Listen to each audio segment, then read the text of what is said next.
time, I will call the meeting to order. Clerk of the board, please call the roll. Commissioner Baker, Present. Commissioner Dellisfort, Present. Commissioner Granados. Here. Commissioner Kowalski, Here. Commissioner Mirabella, Commissioner Palmieri Muedad, Here. Commissioner Williams. Here. Vice Chairman Bodek, Here. and Chairwoman Leone. Here. Let the record reflect you have 8 commissioners present for this evening's regular meeting. Thank you. Clerk of the board, please lead us in the prayer and salute to the flag.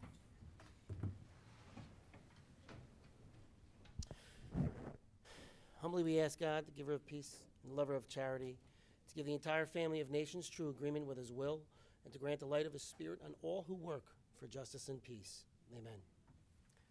I pledge allegiance to the flag of the United States of America and to the republic for which it stands, one nation, under God, indivisible, with liberty and justice for all.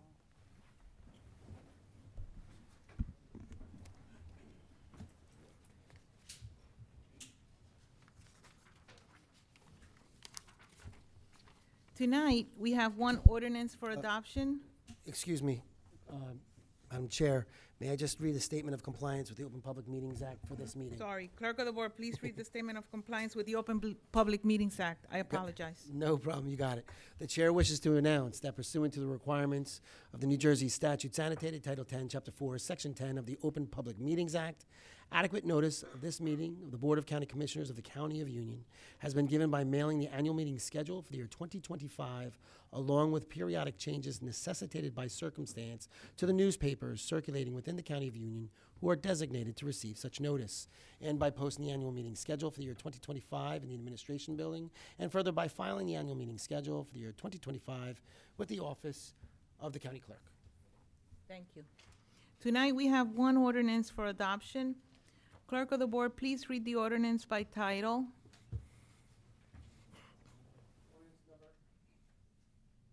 Ordinance number 856-2025, an ordinance to authorize and adopt an assessment on certain services furnished by hospitals located within Union County for the purpose of increasing funding to support the provision of necessary services by such hospitals to low-income citizens and provide new fiscal resources to the county. Thank you. Prior to opening the meeting for public comment, I would ask County Counsel Bergen to offer some remarks for the public understanding on the rules of conduct during the meeting. Thank you, Chair. Before we begin any public comments this evening, the Chair has asked that I make a few remarks to remind those attending of the rules of this meeting. First, based upon the number of persons appearing tonight to address the board, to ensure everyone who wishes has an opportunity to speak, the amount of time each public speaker will be allowed during tonight's meeting will be 3 minutes. As always, please note the 1-minute warning sign, and please end your remarks once the red sign indicating your time is over is held up. It'll be held up right in front of you here. No additional time is allowed beyond the 3 minutes. Second, to maintain decorum during the meeting and to allow all speakers to be heard by the board, no telephone use is allowed during the meeting, and any in-person conversations should be taken out into the hallway so that you do not disturb other members of the public or the board. Also, please do not call out from the audience or make any comments other than during your designated speaking time. Finally, during the remarks, please refrain from profanity or vulgar comments. Do not make any personal comments or attacks. Anyone violating these rules may have their speaking time ended. Further, violation of these rules or any action that disrupts the meeting or interferes with the board's ability to conduct its business are grounds for removal from the meeting. Please note that to avoid safety issues and to assist in the speaking process, later in the meeting during the public comment portion, each person who wants to speak will be given a number on a piece of paper. The numbers will then be called in groups of 5 to line up in the aisle up here behind the podium to speak.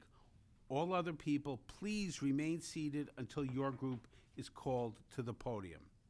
Now, For the ordinance hearing and the budget hearing, please come to the microphone, one or two at a time, and you will be allowed to speak. The numbers will be used later in the meeting. Thank you, Chair. Thank you, Council Bergen. At this time, I will open the meeting to the public for the purpose of commenting on ordinance 856-2025 only. Kindly state your name and town of residence for the record and adhere to the 3-minute time limit. Please note, a clerk of the board employee will hold up a yellow card indicating the speaker has 1 minute left of their allotted time, followed by a red card indicating the speaker's time is up. Is there anyone wishing to speak at this time?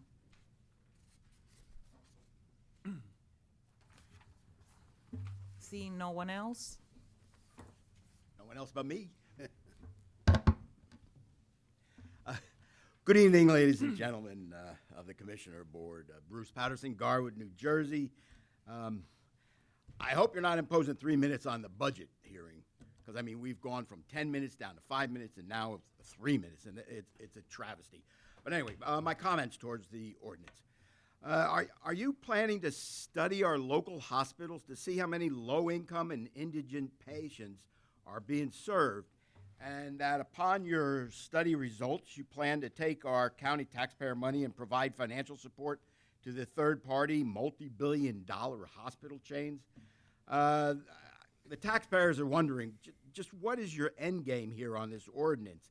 Is it to write a blank check to, for example, RWJ Rawway or CHA Muhlenberg hospitals?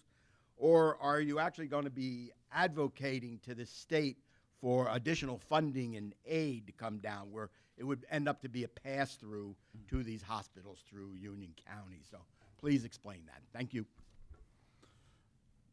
This ordinance has no money going to the hospitals. This is a revenue generating ordinance for the county. It's based on state law and federal funding.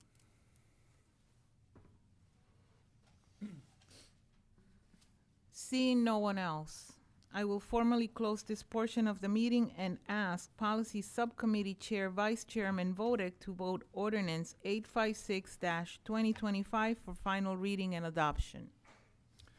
I move ordinance 856-2025 for final reading and authorize the clerk of the board to advertise the same in accordance with law. Request a second. May I have a second, please? Second.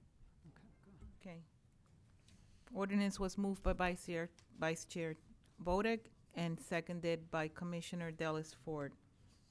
Clerk of the board, can you please call the roll?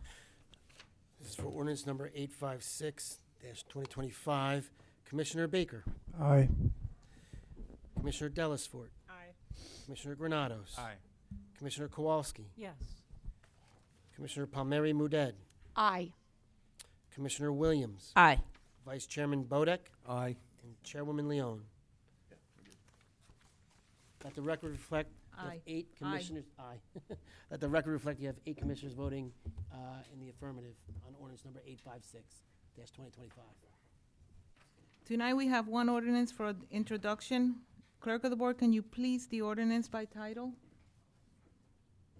Ordinance number 857-2025, an ordinance to amend the laws of Union County Administrative Code and Policies and General Legislation by amending Part 2, Policies and General Legislation, Chapter 49, Fees, Article 5, Engineering and Public Works Fees, and Article 7, New, Office of the Union County Surrogate, Fees.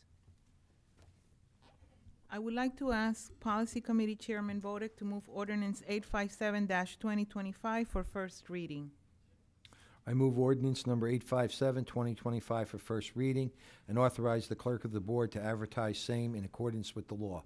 The public hearing and final reading will be held on May 15th, 2025. May I have a Second that. second? Second.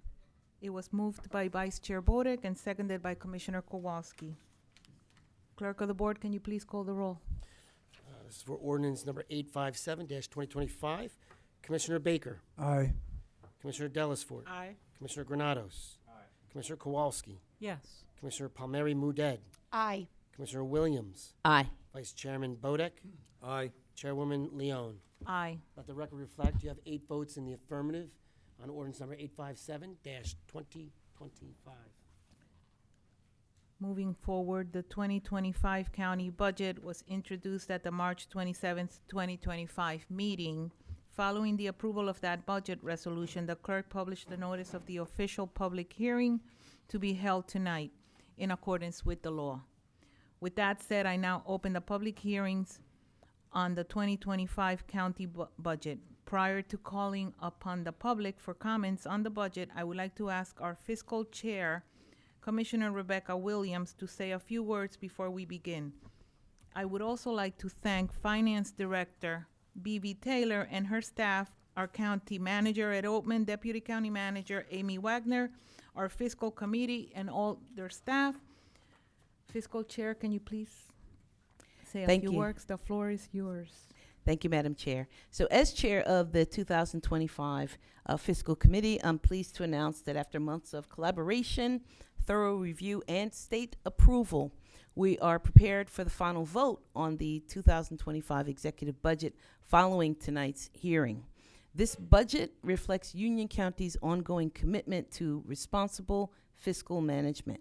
I'm proud to report that we have maintained a stable tax rate this year following last year's modest increase. This was achieved through strategic planning, cost-saving measures, and a shared dedication to protecting the core services of our residents. Union County continues to maintain its AAA credit rating, the highest a county government can achieve, reflecting the strength of our financial planning, conservative budgeting practices, and continued investment in our infrastructure and community programs. Guided by our chairwoman, Lourdes Leon's theme for the year, Connecting Communities Committed to Progress, this budget advances critical priorities in public health, accessibility, senior and youth services, and workforce development. At the same time, we must remain mindful of potential federal funding cuts under the current administration, the Trump administration, that could impact vital programs that we depend on, that you depend on. We're monitoring closely and remain committed to protecting the services that you, our residents, rely on. And as Chairwoman said, I would also like to extend my sincere thanks to our County Manager, Ed Oatman, our Finance Director, B.B. Taylor, and her team, John Zizek and Ali Enriquez, for their outstanding work, as well as to my fellow Fiscal Committee members, Vice Chair Joseph Bodek, and Commissioners Delisfort and Mirabella for their continued dedication. And finally, thank you to all of our department heads, staff, and community partners whose collaboration and input help to shape a budget that meets today's needs while also planning for tomorrow. So thank you, and I turn it back over to you, Chairwoman. Thank you, Fiscal Chair Williams. Prior to opening the meeting up to the public for speaking on the 2025 budget, I would ask County Council Bergen to once again offer some remarks. Thank you, Chair. I just wanted to make clear to the members of the public here that this is a mandatory public hearing concerning the 2025 county budget. The only allowable comments are as to the budget itself. Comments on other topics, in particular concerning the status of the jail, are not appropriate at this time and will be disallowed. Such comments, as you know, will be heard later in the meeting during the public comment portion. As I mentioned before, please come up one or two at a time and line up if you have comments by the podium so as not to block other people. Thank you, Chair. Thank you, Council Bergen. At this time, I will call upon the first speaker to kindly state their name, their town of residence for the record, and adhere to the 3-minute time limit. Once again, I would ask all to please note that the clerk of the board employee, Emmanuel, will hold up the yellow card indicating the speaker has 1 minute left and the red card indicating their time is up. Is there anyone wishing to speak?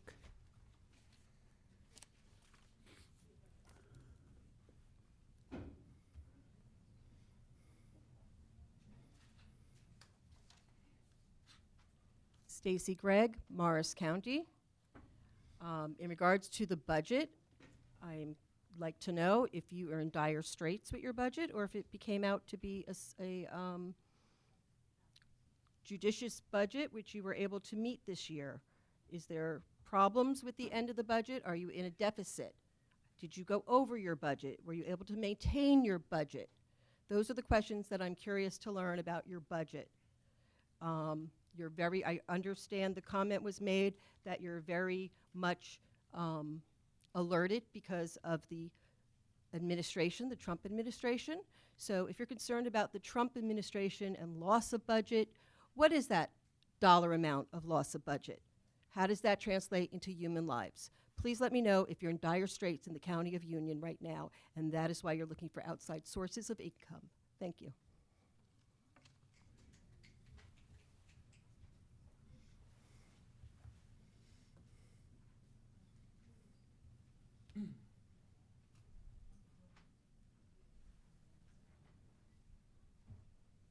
Good evening, ladies and gentlemen of the Commissioner Board, Bruce Patterson, Garwood, New Jersey.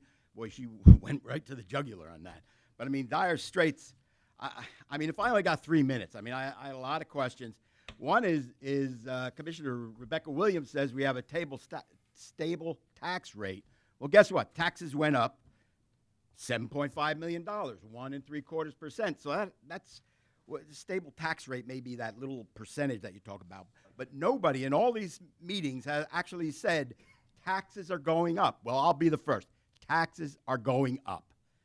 You know, and to your AAA rating, I mean, the disasters that are going on behind the closed doors, I mean, I should probably write a 10-page letter to Moody's telling them about, you know, what they say about the AAA. I mean, financial strength. I mean, we got a disaster, the usual disaster.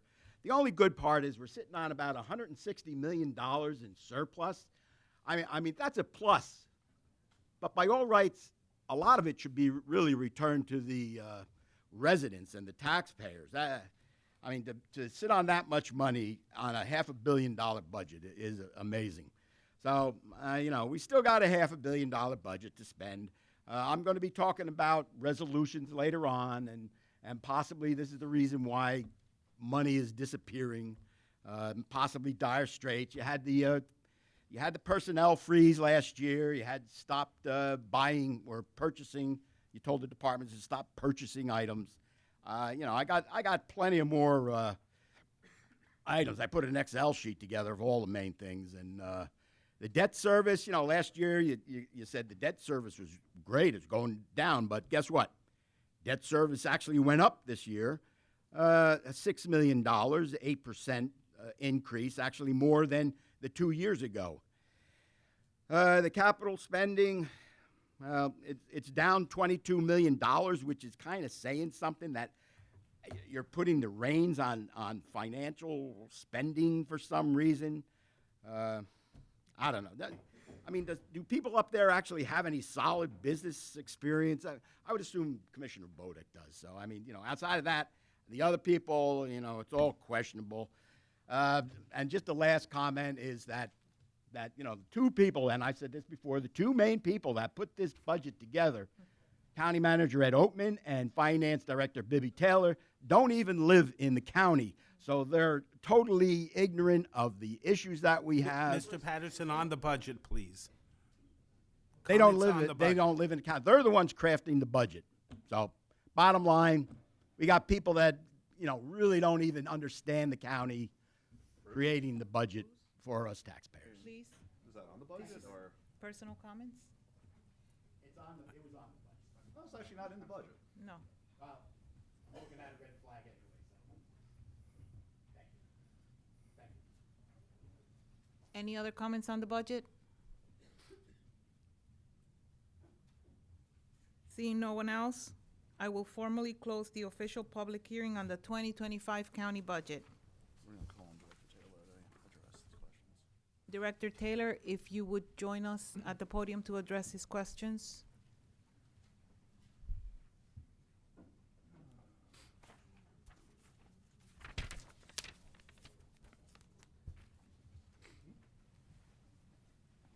Through you, Madam Chair. By law in the state of New Jersey, we are required to maintain a balanced budget, and we are also prohibited from actually overexpending the budget. As a result, we are also required to plan and put plans in place in order to make sure that our appropriations match our revenue sources. It's important to note that our net debt has actually decreased year after year for the past 10 years. Going back from 2021, I won't bore you with numbers, but I'll just use 2021, 0.69% of our net debt. 2022, it decreased to 0.64. 2023, it decreased to 5.7%. And in 2024, year-end, 0.48%. Every year, our net debt has decreased. Your debt service budget fluctuates year to year based upon your principal payments. So yes, there's going to be natural variations. However, that does not mean that our overall debt capacity is increasing. The net debt is the number that you need to look at in order to determine what you are paying. So with that being said, we do have a responsible budget. It has been reviewed by the state. We are cleared for adoption. We don't have any one-time revenue sources in this budget. If you've looked at our tax history within the past 7 years, we were able to provide 4 years of zeros, and this past year and last year, 1.75%, which is well below what many municipalities are doing, which is over the 2% with all of their various exclusions. We are not using any of our exclusions. We're not using any of the cap bank that we are actually allowed to do. So by and large, what many people, including Moody's, who has cited us for using very strong fiscal restraints in our financial planning, we are very prudent in our spending because we are proactive in trying to achieve efficiencies. Anything else, Madam Chair? Thank you. You're I welcome. appreciate what you do. Thank you. Madam Chair, may I just Yes, go ahead, Fiscal Chair Williams. Yeah, this just goes to the question about the concerns that I and the fiscal committee had expressed about critical possible funding losses. And this goes to what many of you will remember a couple of weeks ago. The Trump administration wanted to cut $11 billion, that would affect health and human services, things that we rely on. A lot of our, and for New Jersey, it meant $350 million in cuts. As some of you know, this critical funding helps with our human services, with those who need SNAP benefits, vaccination and disease prevention, WIC, and other, rental assistance, other vital programs. As you know, many of those are federally funded. So if $350 million, which was the number that was put out there, were to be lost, it wouldn't just affect our county, it would affect all county budgets in all of the in all of the state of New Jersey. So that's what I was specifically referring to about that concern that Governor Murphy had a meeting actually a couple of weeks ago in Westfield about. So that's kind of what I meant by that particular comment, that we must remain vigilant. Okay? Thank you, Madam Chair. Thank you. Tonight, we have 2 presentations scheduled relative to 2 exciting grant programs. To that end, I would like to ask Fiscal Chair Williams again to say a few words regarding the first presentation, the 2025 infrastructure grants. Okay, good evening again. I like having the mic. Okay. So on behalf of the Union County Board of County Commissioners, I'm proud to present the recipients of the 2025 Infrastructure and Municipal Aid Grant Program. In 2025, we awarded $1.5 million to support the municipalities across Union County as they invest in critical infrastructure improvements that benefit our residents, that benefit you, and that strengthen our communities. In just a moment, you'll see a compilation of videos submitted by each town highlighting how this funding will support and strengthen the residents in their communities. So I want to just in advance say congratulations to all of this year's recipients, and we do thank them for their continued partnership. Thank you, Madam Chair. Thank you, Fiscal Chair. Now I would like to invite everyone to turn your attention to the screens as we present a special video presentation for the 2025 infrastructure grant. That will help us do some much needed drainage in this.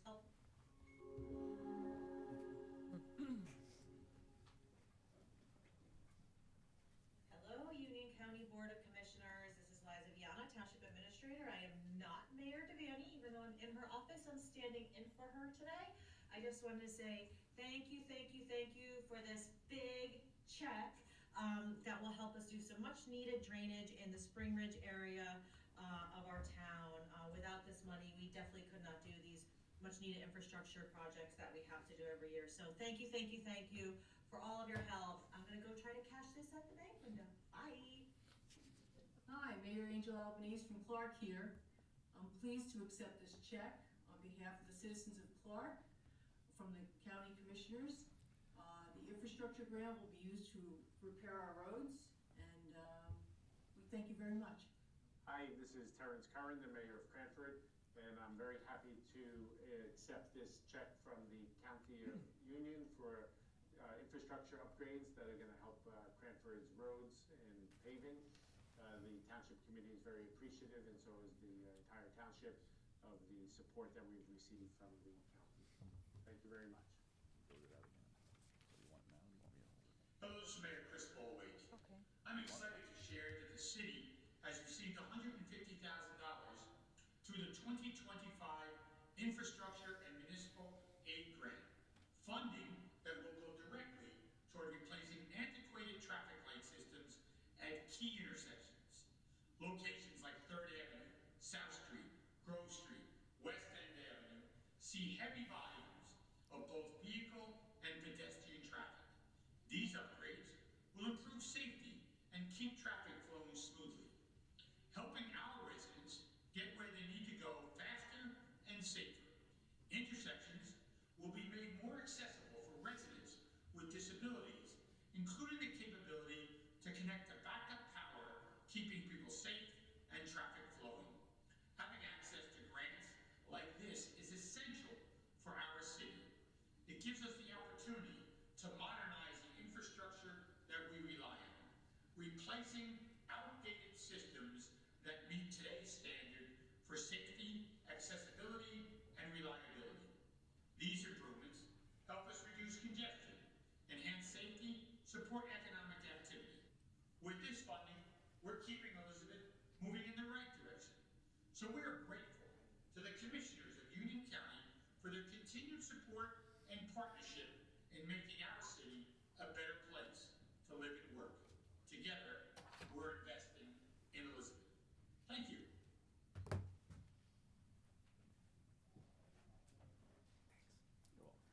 Hi everybody, I'm Jen Blumenstock, Mayor of the Borough of Garwood, and I just wanted to thank the Union County Commissioners for our infrastructure grant this year. We are going to be putting it to our new Center Street Corridor project, which is going to be a whole project dedicated to sustainability and safety by adding bike lanes and bump outs and more lighting and signage. So thank you so much. Greetings, this is Mayor Dahlia Bertrice from the Township of Hillside, and I just want to thank our Union County Commissioners for this $21,000 blessing, which will help our Recreation Department upgrade its facade for 2025. I thank you for your continued support, and you enable us to continue to take pride in Hillside. Again, thank you so much for your support. Good afternoon, Union County. Thank you so much for this infrastructure grant. I'm here in Kenilworth with our DPW superintendent. And we're going to be using these infrastructure grants that Union County has graciously given to us to create a new car wash system, which will meet DEP requirements. It'll be an enclosed structure with a drain that goes into an oil water separator before going into our wastewater system.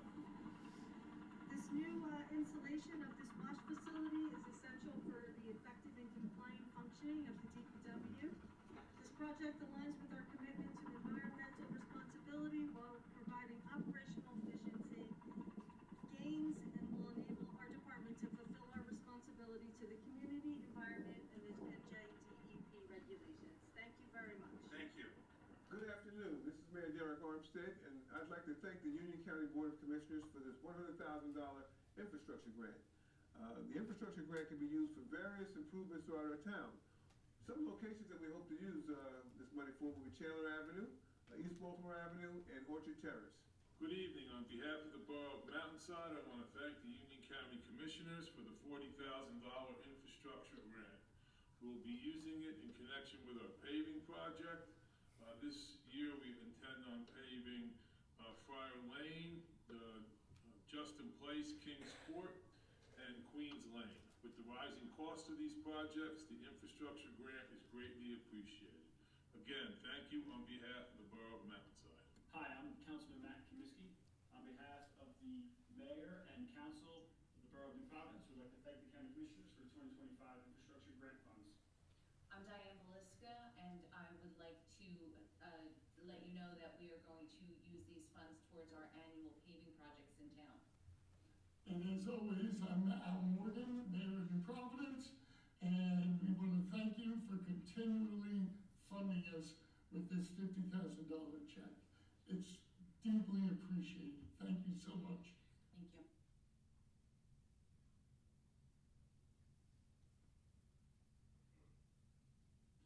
Hello, this is Mayor Adrian O'Matt.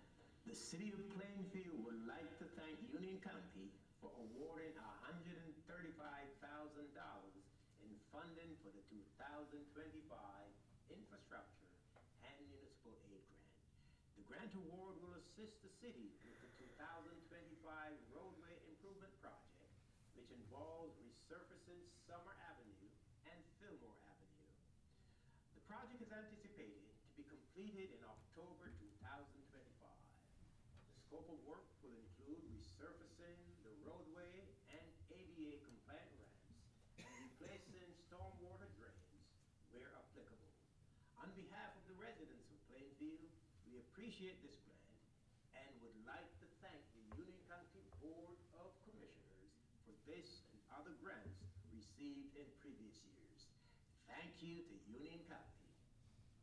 Hi, I'm Mayor Raymond Giacobbe from the great city of Rahway, and I want to sincerely thank the Union County Board of Commissioners for awarding Rahway the 2025 Union County Infrastructure Grant. This support means a lot to our community.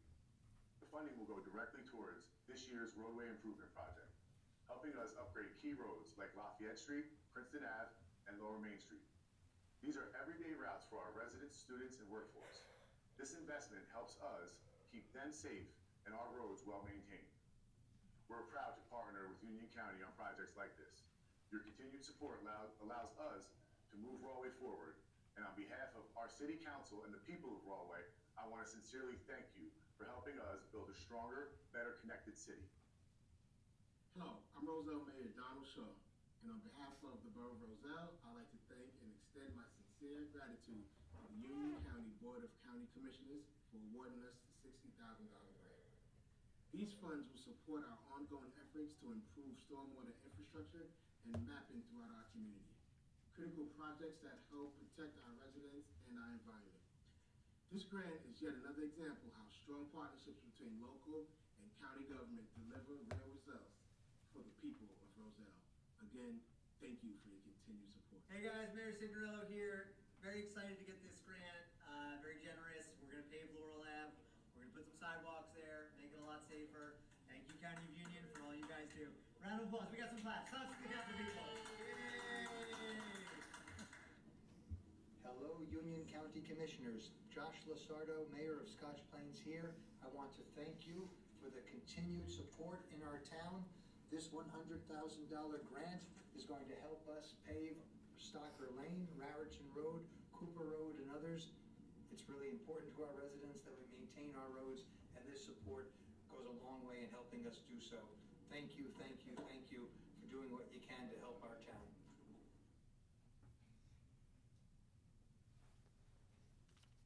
Hi, I'm Summit Mayor Elizabeth Fagan, and I'm here to say thank you to the county for supporting phase 2 of our Tulip Street project, which includes ADA upgrades, it includes sidewalk improvements and curbing improvements, and milling and paving of our street from Ashland to Springfield Avenue. These are real quality of life upgrades for our residents, and we couldn't have done this without you. Thank you so much. The Township of Union has prioritized Freeholder Avenue for the 2025 Infrastructure and Municipal Aid Grant Award. This decision underscores the pressing need to address the avenue's deteriorating conditions, which is causing significant mobility issues for the vehicles and pedestrians in the area. The decision to reconstruct and improve Leona Avenue is not just logical, but crucial. This avenue serves as a vital access point to Connecticut Farm School on Stuyvesant Avenue and provides public parking and drop-off and pickup. The planned improvements are designed to significantly enhance safety for all vehicles, pedestrians, and students, providing a sense of reassurance for all. We are committed to restoring Relona Avenue to its full function with this grant. This will involve a range of improvements, including new concrete vertical curves, sidewalks, concrete apron, and driveway restoration. We'll also make enhancements from the intersection of 22 West to Stuyvesant Avenue. These practical measures will not only restore the avenue's function, but also enhance safety and convenience for all users.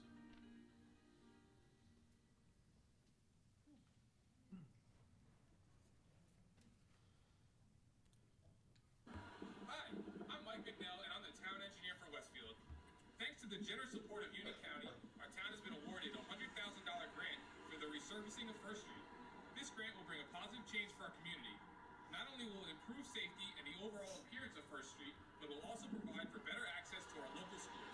A smooth, safer road means easier travel for students, parents, and staff, making our schools more accessible for everyone. On behalf of the entire town of Westfield, we want to extend our deepest gratitude to Union County and the Board of County Commissioners. This investment in our infrastructure will benefit our residents for years to come. Hi, I'm Commissioner Byrne of the Township of Winfield. I'd like to take a moment to thank the Union County Board of County Commissioners for the award for the 2025 Infrastructure and Municipal Aid Grant in the amount of $20,000. We'll be using this money to make repairs to the area outside of the municipal complex for the benefit of our constituents. So once again, thank you, Commissioners, for all the help that you've always provided the Township of Winfield. You've always been friends to the township. Thank you again.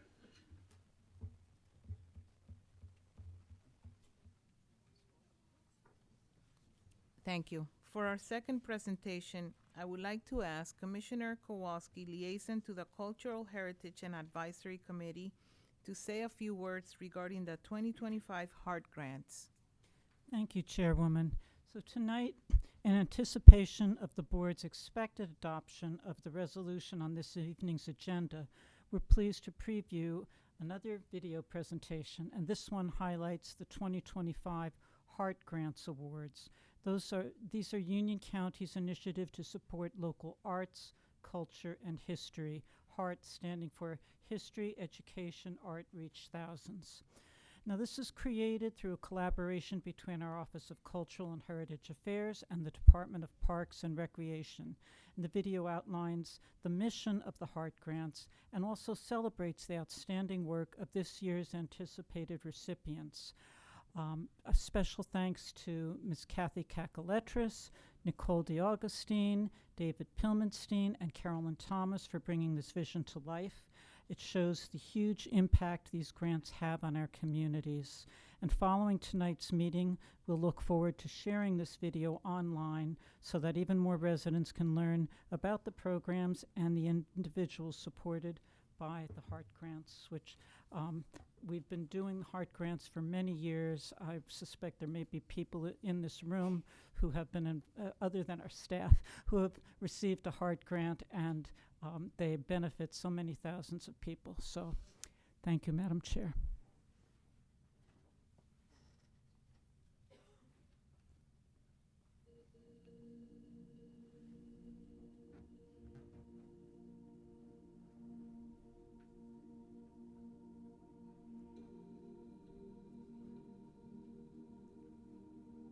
So I first encountered the HART Grant when I began volunteering for Roselle Park Plus Arts, Inc., which runs the Roselle Park Arts Festival.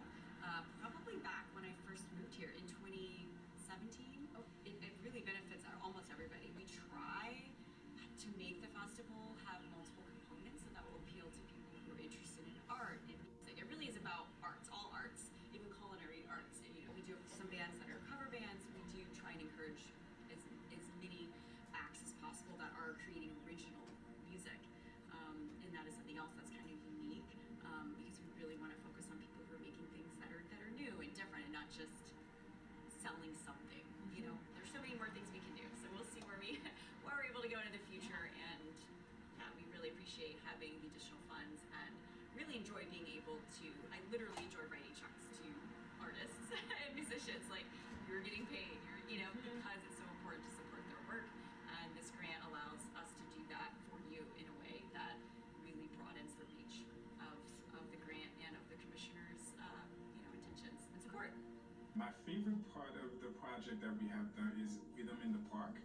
It allows where a lot of artists to come together, they expose their talents, they expose things that they do to the community, and people enjoy it, and it brings a lot of joy and happiness to the individuals who attended the event. And I think that's one of the biggest impact for the project, because every year people looking forward to see who's the new artist coming out to share their talents. These artists that we bring together allow for them to relive or to understand certain things, and we are big on education. So it's not just having fun, but there's a piece for them to understand the culture. There's a story that says if you don't know your past, you wouldn't know where you're going. So some of them, the kids, they're interested to learn more about Haitian culture. And thank you to the county for allowing us to give us the platform at the opportunity where we have the opportunity to share our culture to the community or as at large. And also that the Haitian culture is rich. The Haitian culture has a lot to offer, like any other culture, but at the same time, we have a large amount of youth that may not know so many things about Haiti, so we use that opportunity to share, to educate them. Education is the key, and I want to say thank you for giving us that opportunity. I've been here a long time. I do not know the exact number of years because I'm really bad at math, but it's somewhere in the vicinity of 30-something years. And so I've been involved with different programs, but mostly a lot of my time has been in the mental health program. And at some point the opportunity came up with the Heart Grant where we were told it was an opportunity for our guys to get, art classes / art therapy, or express themselves via art. And so it started with 2 very, very small classes, and I remember our very first artist, Irma Ostroff. She was amazing. I just remember that she had clients that didn't do much in groups, weren't verbal, you just didn't think oh, we'll put them in painting group, but what are they gonna get out of it or whatever. And she would start them off, right? And they'd start off with maybe I don't know, what looked like initial scribble scrabble, right? One color. And she would show me after each group oh, this is what Bobby made or whatever. And so she'd bring it over and it'd just be just green, whatever, so whatever was going on then. And then as the grant went on and as the class went on, you saw this evolvement of the art where all of a sudden you were she'd go, look, and then you just go, what, that came from who? No way, that could not have come from that person. And it was absolutely spectacular to see the way the person would legitimately open up like a flower. And Irma was able to bring this out of them. I've been with Carolyn for 16 years, but you may have gotten Heart Grants before. So our organization is 42 years old. We knew Susan Cohen. We were very close to Susan Cohen. So she led the Cultural Heritage Commission. Yes. And so anything to do with the county, she was instrumental in connecting us to. So that is absolutely how we heard about the Heart Grant. It's interesting. So we have this very wonderful day of dance, and then we added Dance on the Move, which are where we go to places in order to reach the rest of the community. A 91-year-old woman who was standing, and I said, she's here to walk her. She came in, but I said, you can touch it lightly. I said, we're just gonna lift one leg and we're gonna circle ankle. And I said, if you want, you can take it. She's like this. She goes, I can't believe I'm doing this. I mean, her capacity is so much greater than what anyone expects of her. So this year we were at the Westfield Senior Center. We were at the Linden Senior Center. They were new. That was a very active group. They were fantastic. Yeah. Because of my history and my family's legacy as being a child of Holocaust survivors. Yes.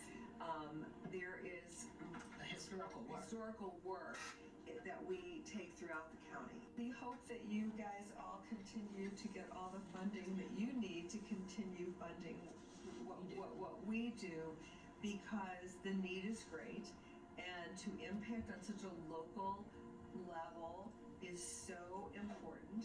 And so it's important to tell these stories, not just to the people who already believe, but for the people who don't know and don't know the power.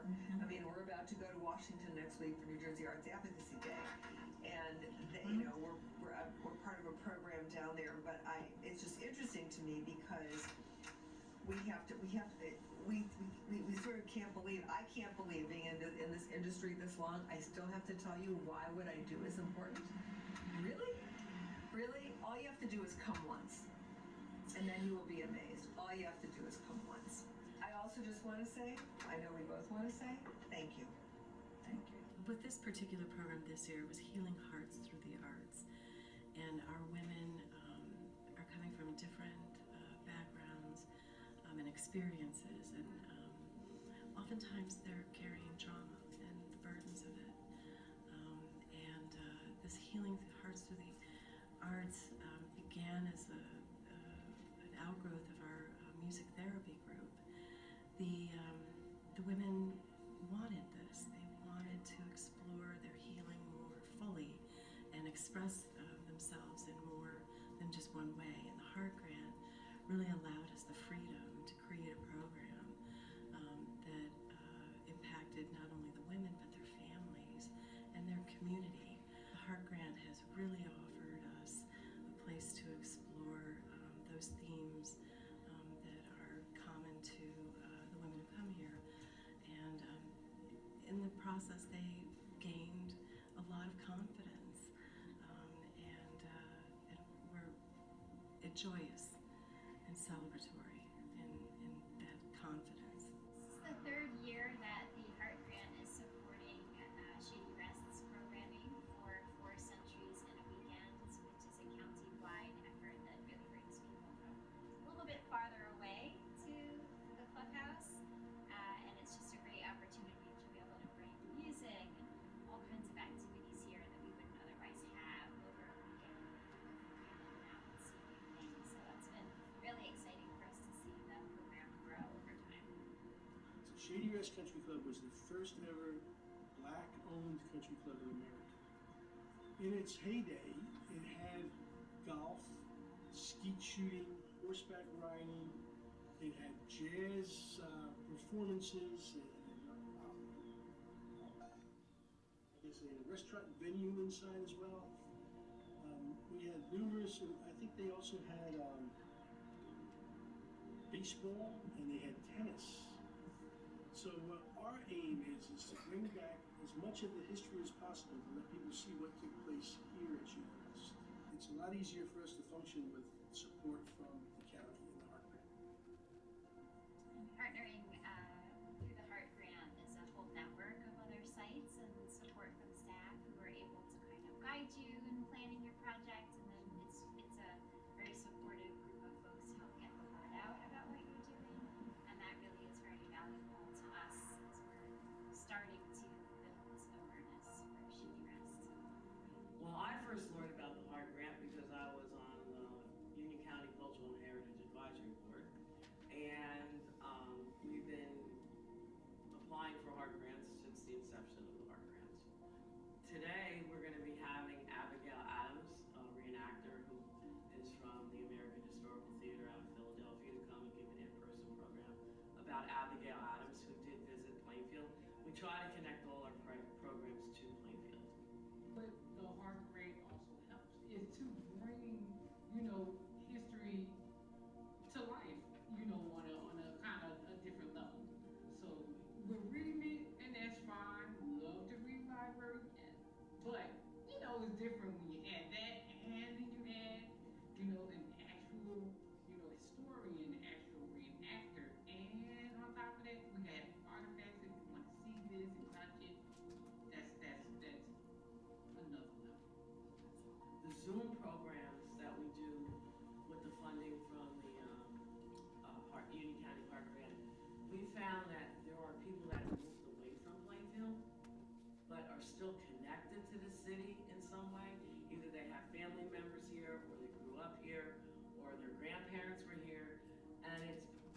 different level of recognition to the Historical Society, and because of it, we've been able to trade stories and help other people genealogy-wise, history-wise, learn about their families, learn about soldiers that, gave their lives for this country. So it's brought a different level of, appreciation to the museum and a connection to the Historical Society and the history of Plainfield. You just don't know what your one little program is going to do that's going to reach out, not just locally, but beyond the boundaries of Plainfield, beyond New Jersey. And we appreciate the commissioners for continuing the funding, because I know it's public funding and, they have a lot of other issues that they have to deal with, but the arts are important because it does connect people.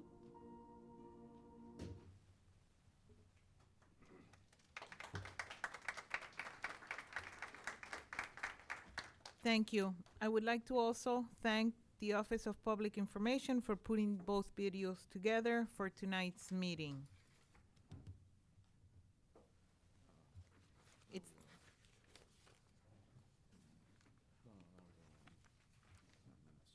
okay. It is now time to move to the adoption of the communications and minutes. May I have a motion to adopt the communications? So moved. Second. Moved by Commissioner Kowalski, seconded by Vice Chair Bodek. Clerk of the Board, can you please call the roll? Certainly, this is for the adoption of the communications. Commissioner Baker. Commissioner Dellisfort. Aye. Commissioner Granados. Aye. Commissioner Kowalski. Yes. Commissioner Palmieri Mudet. Aye. Commissioner Williams. Aye. Vice Chairman Bodek. Aye. And Chairwoman Leone. Aye. Let the record reflect you have 7 votes in the affirmative on all of the communications. May I have a motion to approve the March minutes? Second. Moved by Commissioner Palmieri Mudet and seconded by Vice Chair Bodek. Clerk of the Board, please call the roll. These are for all of the March minutes, the March 13th agenda setting, March 13th regular meeting, March 13th executive session, March 27th agenda setting, and March 27th the regular meeting. Commissioner Baker, Commissioner Dellisfort, Aye to all. Commissioner Granados, At all. Commissioner Kowalski, Yes. Commissioner Palmieri Mudet, Aye to all. Commissioner Williams, Aye. Vice Chairman Bodek, Aye to all. and Chairwoman Leone. Aye. Let the record reflect you have 7 votes in the affirmative on all minutes.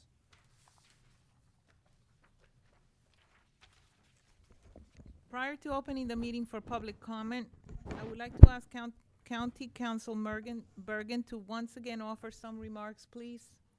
Thank you, Chair. Before public comments begin, I've been asked to let the public know some matters concerning the former jail property, as I'm sure many of you are here to talk about that. Since the last meeting, there has been no change in the status of that matter. But I would note that the county manager and I, with some other county employees, will be meeting with Make the Road New Jersey on Tuesday to get their input into the potential bid specs in this matter. Also, to try and clear up a false narrative that appears to be circulating in the public, by state law, the final determination of the disposition or not of the county's property will be by future vote of this board. It is in the board's power to accept or reject any and all bids, if any, received in response to any future invitation to bid on the jail property. I hope that helps to clarify the process going forward. I'd also like to remind everyone of the need to abide by the time clock, maintain decorum in the room, and refrain from profanity or vulgar comments, and not to make any personal comments or attacks. Please remember there should be no one on the phone in the room, and if you need to talk to your neighbor, please go outside, have your conversation, and then come back in. Also, please keep the aisles clear for safety reasons and wait for your group of speaker numbers to be called before lining up before the podium. If you wish to speak and do not yet have a number, please step outside the doors and you will be given one. Please hand in your number as you approach the podium, And all speakers will be given a chance to speak tonight, so there's no need to rush forward to the podium. Thank you, Chair. Sorry, Council, the clerk is going to call people up at 5 at a time, correct? Yes. That is- I'm sorry. that- if I that didn't is say correct. I think I said that before, but yes. Make sure. 5 groups of 5 at a time. Thank you. The meeting is now open to the public for the purpose of commenting on resolutions being offered for adoption or any governmental issue that a member of the public may feel may be of concern. Kindly state your name and the town of residence for the record, and if speaking on a resolution on the agenda, please note the resolution number to which you are referring and adhere to the 3-minute time limit. Once again, please note that the yellow card will indicate the speaker has 1 minute left, and the red card will indicate the speaker's time is up. Is there anyone wishing to speak? I'm sure there isn't. Individuals Numbers with 1 to individuals with the Numbers numbers 1 1 through through 5. 5, please Numbers come to 1 the through podium. 5.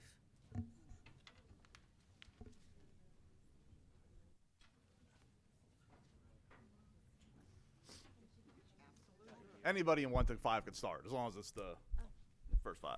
Yeah, I'm number 1, but I'll go at the end. That's what we were hoping.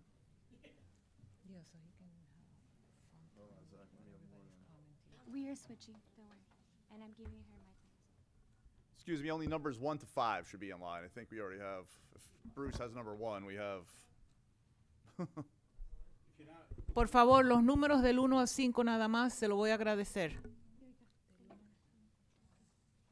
All right, no.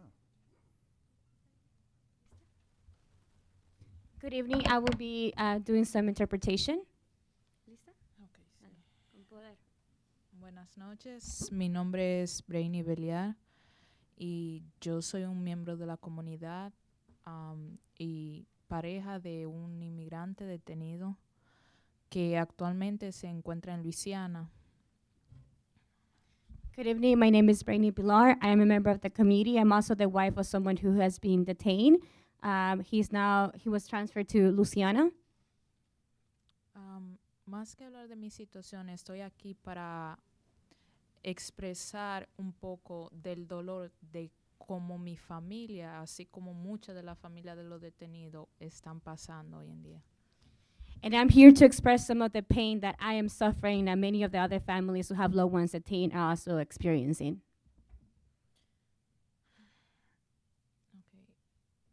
Hace ya 3 meses mi pareja fue detenido, iba de camino a su trabajo. Nosotros ya tenemos un tiempo viviendo juntos, apenas tuvimos un bebé de 5 meses y desde el que él está detenido he estado desamparada, no tenemos recursos, abogados, casi no hay abogados, tenemos problemas para pagar la renta, para comprar comida. Since about 3 months ago, my husband was detained on his way to work. And since his detention, we've experienced a lot of anxiety. We're already struggling to pay rent, to buy food, to get, just to, for basic necessities. Como yo sé que como yo hay muchas madres o muchos padres que se han quedado sin su pareja, hay mucha familia dividida. Solo quiero expresar que por favor consideren la reapertura de este nuevo centro, porque como yo van a separar mucha familia y van a causar mucho más dolor a tanta gente. And that's why I want you to consider about opening new ICE detention facilities in the state, because many families will just experience family separation. I forgot to mention about their baby. The baby's over there. He's 5 months old, and his dad has been detained for the past 3 months. So this baby is growing up without his dad.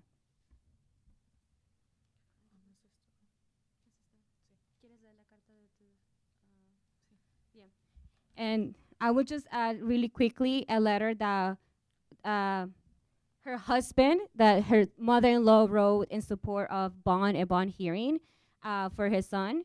And she just expresses that, I write these lines to express to any official or immigration judge about the painful situation I'm experiencing as a mother.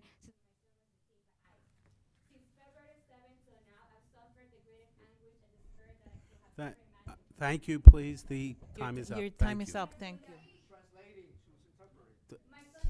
3 minutes, please. We have to enforce it. Ma'am, if you don't sit down, Ma'am, time is up. We understand. That's not the rules. That's not the rules, ma'am. 3 minutes period. please sit down. Please sit down. Please.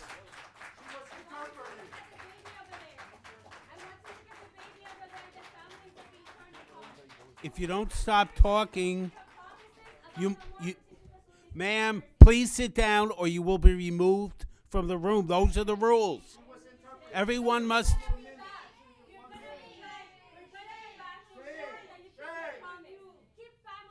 Please sit down.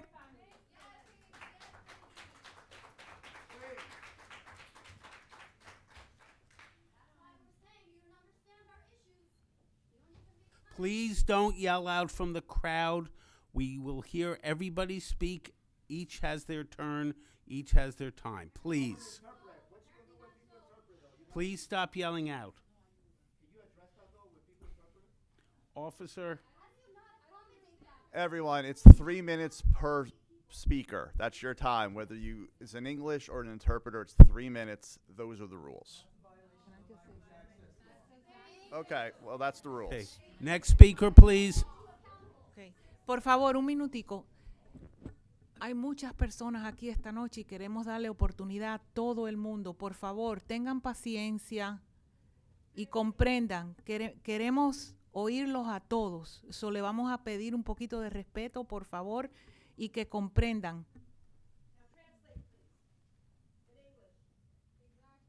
I said that we have many people here that want to speak, and we want to hear everyone. So we want to give everyone an opportunity to speak, and that is why we're giving 3 minutes, and to please be understanding on that matter. Hi, my name is Joan Peters, and I live in Clark, New Jersey. I'm not usually here for this. I'm usually here for Moms Demand Action. But I did want to voice my support for making sure that the RFP that comes is going to have some kind of stop to having an ICE facility in this town. New Jersey has something already, and I would hope that the state finally looks at the Immigrant Trust Act, and that would help a lot. But I think I'm asking for you, before you vote on this, I understand, thank you, Rebecca, today on Facebook, what happened, but I don't think a lot of people do. And I think you really need to make clear what the issues are and how you're going to not have an ICE facility in Elizabeth. We're counting on you. Thank you.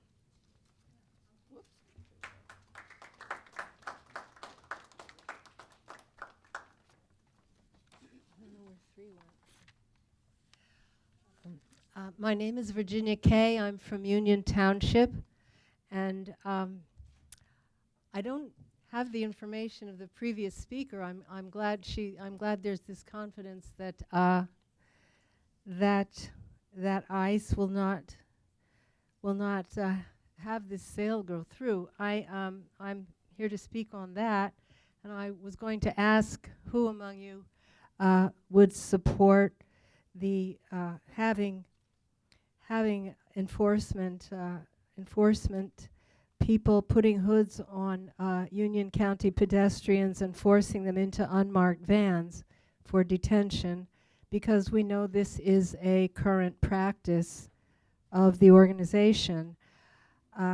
Since residents can't be taken without a court warrant, ICE uses cell phone data to target these people outside in the open. And we can expect, certainly, that the procedures initiated on more vulnerable populations like immigrants will eventually and gradually be extended to the wider population. in fact, the acting ICE director, Todd Lyons, said, and is quoted in the Arizona Mirror, of saying we need to get better at treating this like a business, like Amazon Prime, but with human beings. And in fact, the problem is to do it with homegrowns, which is the other term for what we usually call citizens, but they haven't reached that yet. I wanted to, because there doesn't seem to be, there isn't a compromise on those issues. I wanted to urge that an alternative contracts proposals be put up for the jail, and also because you all, I'm sure we all, or longtime New Jerseyans will remember Christine Whitman's husband and his vendor contract to supply the state prison vending machines. Once you have a prison or a jail, it requires a dense network of services, laundries, food service, all of these things which are essential to the running of that kind of system. And so, since in order to, the problem is once you have that kind of, it becomes radicated and it becomes part of the local economy.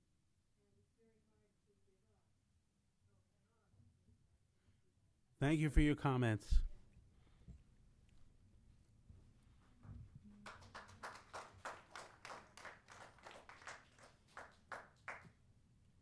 Hey everybody, I'm Teresa. I'm from Rahway. Is it possible to ask questions about the RFP and like actually get answers back? Is that possible? You can ask any question while we do answers after everybody speaks. Oh, after everybody sees, not like, because I did have a lot of questions about the RFP specifically. So, I could just cut some of those off. The RFP hasn't even been drafted yet.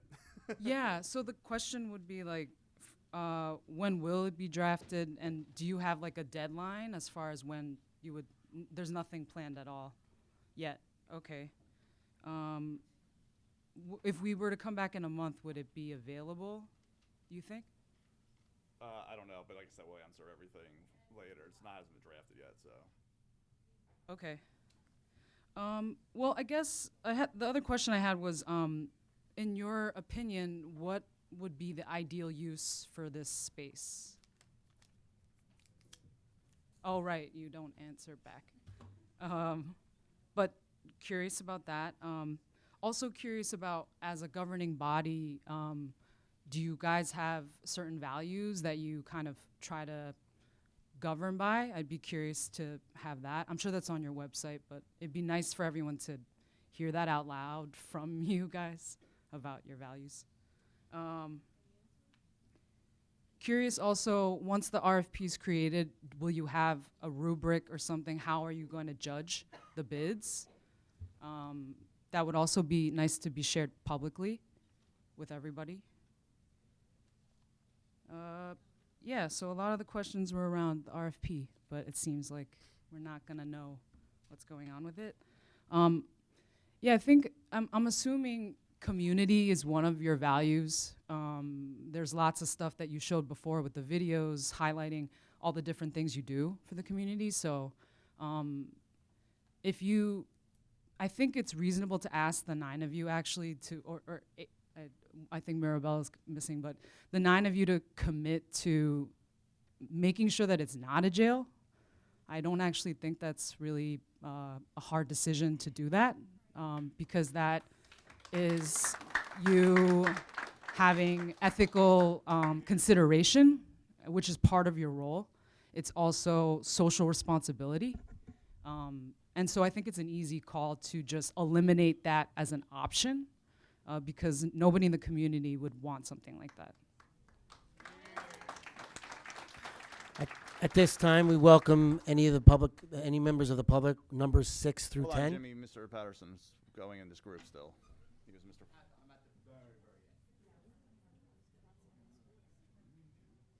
If he doesn't go now, he's gonna lose his turn.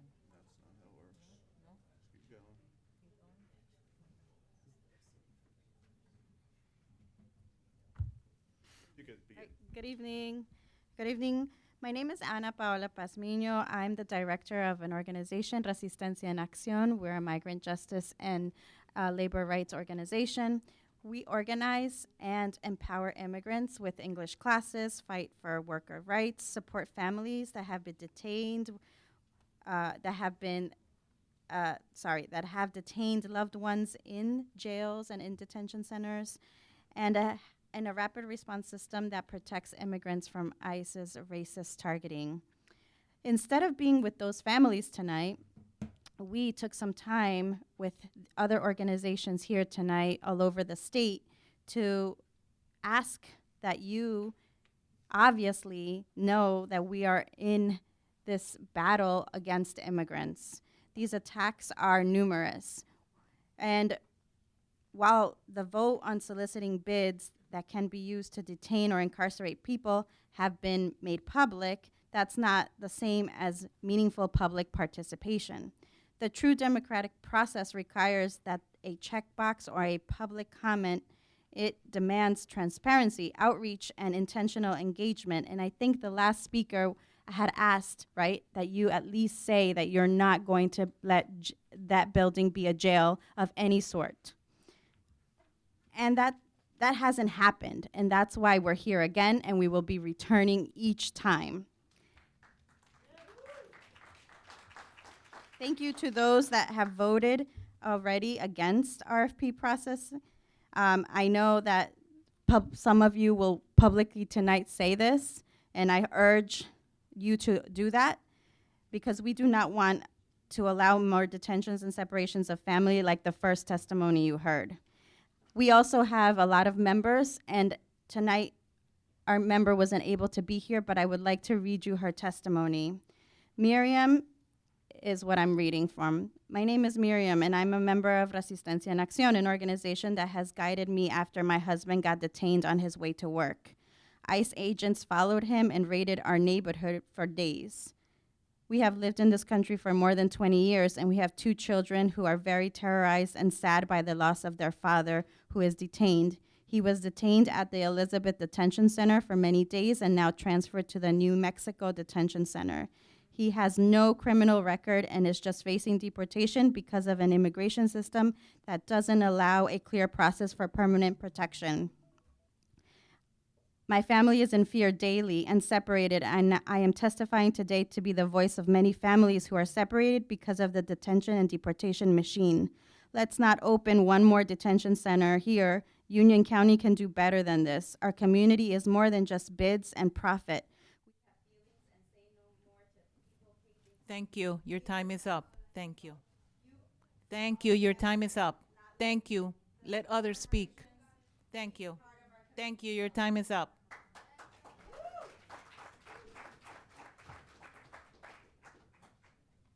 Can you let me know when my time begins, please? Okay. Good evening, commissioners. Best evening to all present. I am Asma El-Huni, and I'm with Resistencia as well. I want to start off by thanking Chairman Leon. Thank you for caring and listening to the community on March 28th to not consider to sell jails that could go to detention or prisons. Thank you. Kimberly, Palamari, Modud, we are appealing to you today to do the right thing. Shame on you, Betty Kowaliski. Shame on you. Shame on you for selling out our community. This is not just about exploring options. It sets a direction and it keeps incarceration on the table. It invites prison profiteers into our community conversations. Choosing this path, even as a possibility, means choosing to be complicit in that system. You all have plenty of money to give checks to infrastructure, but so ready to sell black and brown bodies because you need the money. Of course, I'm not talking to Chair Leon, Commissioner Delisfort, and Granados. Thank you. We've heard that some of you had said the concern is cost, that repurposing or demolishing the jail will be expensive. But if cost is truly the concern, then even considering incarceration or immigrant detention as a possible path deserves serious scrutiny. Just recently, my friend Mohsen Mahdawi was detained for speaking out about Palestine. He was targeted for using his voice for standing up for justice and to demand the stop of genocide. His detention is a stark reminder of the many people caught up in this unjust and racist immigration and carceral system. I want to ask you, how much would you accept to detain my friend Mohsen? Is it $1 million? Is it $10 million? What number will get you to say okay to the bids presented? Mohsen is worthy more than any amount of dollars, and so is every human being who finds themselves caught up in a system that targets them for being black or brown. Though we can never put a number to human life, detentions and prisons are actually quite expensive. Taxpayers continue to fund these cycles of harm, and to hear some of you say you're trying to be fiscally responsible? That's not fiscal responsibility. That is a failure to consider long-term costs on community. That is a failure of imagination and a failure to understand there is no amount of money that can make it okay to support racist systems and detention and incarceration.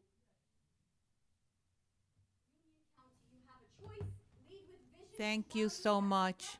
Your time is up.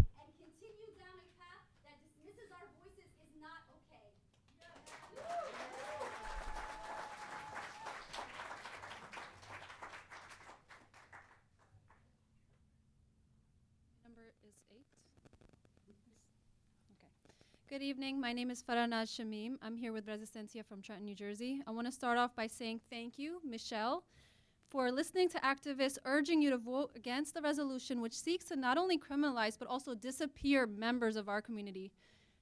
Thank you for doing the right thing. And Vice Chair Bodek, shame on you for even considering bids on a Please jail. direct your comments to the board, not about You individual are wasting my members. time. Not only a jail, but a detention center. Shame on you, Alexander Mirabella, who's actually not here at this moment. You voted in favor of this resolution as well. It is so disappointing to know that only 3 out of 9 on March 28th voted in favor, against this very dangerous proposal. If you listen to social workers, immigrant rights activists, restorative justice leaders, or public health experts, the people who actually study this kind of thing and, the roots of harm and how to build safety and healthy living conditions, you would know that this is not the right way to go. Listen to your community. We do not want more incarceration or detention centers. The United States is only 4% of the world population, yet we hold 23.4% of the world's entire prisoners. Think about these numbers. Nearly a quarter of the entire population of the whole world is an American prisoner.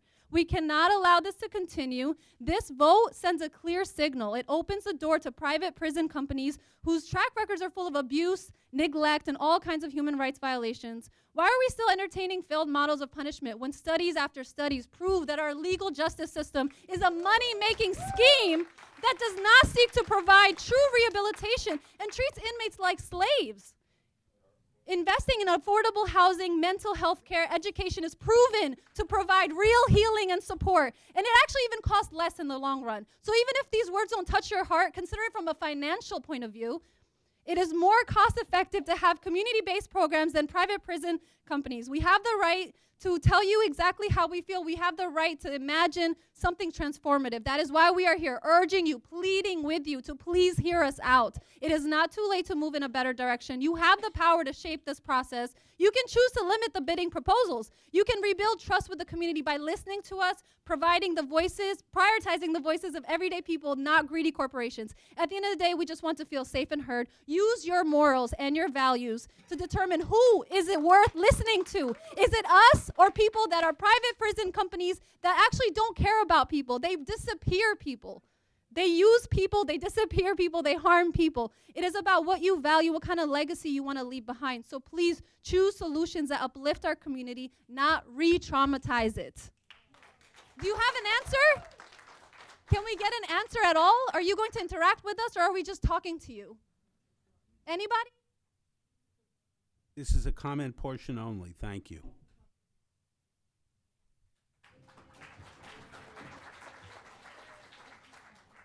Good evening. I'm Andre from Elizabeth, also here with Movimiento Cosecha.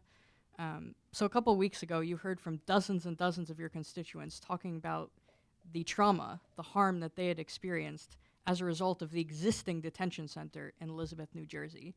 You heard how people were tortured there, how people died there. You heard how people's partners were kidnapped and disappeared into EDC and then transferred out of state. And all of your constituents who were there that day and today have urged you not to go forward with the process of selling Union County Jail in a state that could be used as a jail. But thankfully, as I believe one of you mentioned earlier, the process is not over. And in spite of the way that 6 of you voted last time, you have a chance to do the right thing going forward. And so I'm asking tonight for a commitment from each and every one of you not to sell that building to Geo Group, not to sell that building to Core Civic, not to sell that building to the federal government, and not to sell that building in any circumstances in a way that could be used as a jail or as an immigration detention facility. You will have the floor. I would appreciate if you could answer now, but you will certainly have the floor later, and I would ask that you make that ironclad commitment to not allow that building to be used to incarcerate people, to detain people under any circumstances. Thank you. At this time, any members of the public for numbers 11 through 15 wishes to speak, please approach the podium. Hi, Jane Frostguzzo from the $40,000 recipient Fanwood. I thank you. There's nothing I can add to what's already been expressed, except for the fact that you folks are going to have really long Thursday nights here. Until you actually go on the record that this RFP is going to have parameters, that it's going to have guardrails, and it's been 4 years since the jail was closed. And now, at the height of the Trump administration, you're putting it out for bid, and you're surprised by the reaction here. You're going to be here every meeting night for hours and hours and hours, because they're just revving up on mobilizing people to come to these meetings. So I hope you do the right thing, because none of you are going to get my vote again if you vote for this.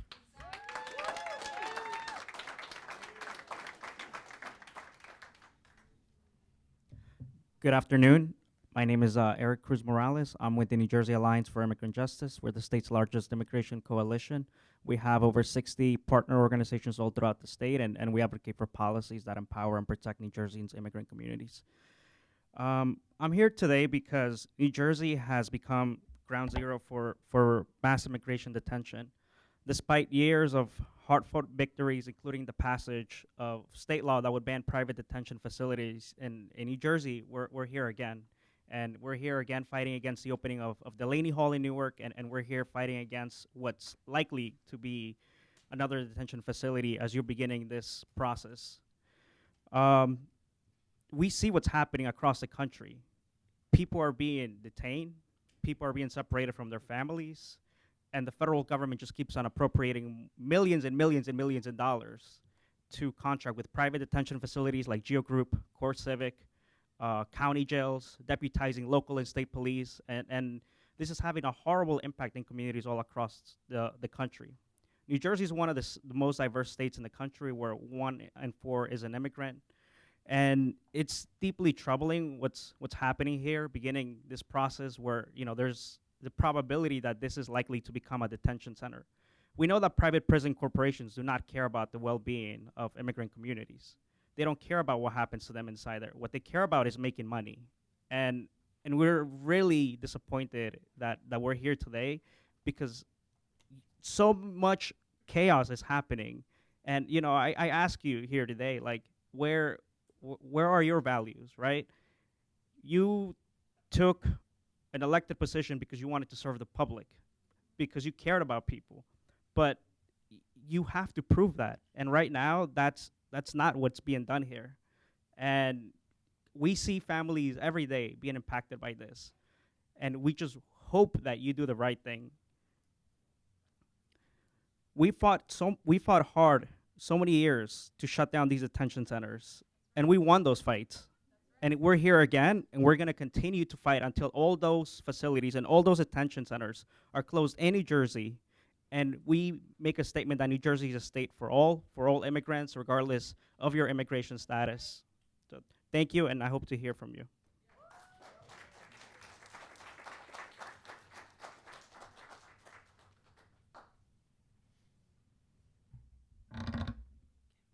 Good evening. My name is Amika Chalia. I'm with the ACLU of New Jersey.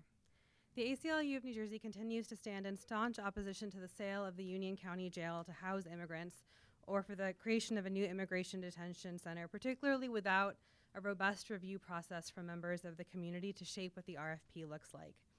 At this moment in our history, we are seeing federal agencies, including ICE and others deputized for immigration enforcement, trample constitutional and civil rights and be weaponized against our communities.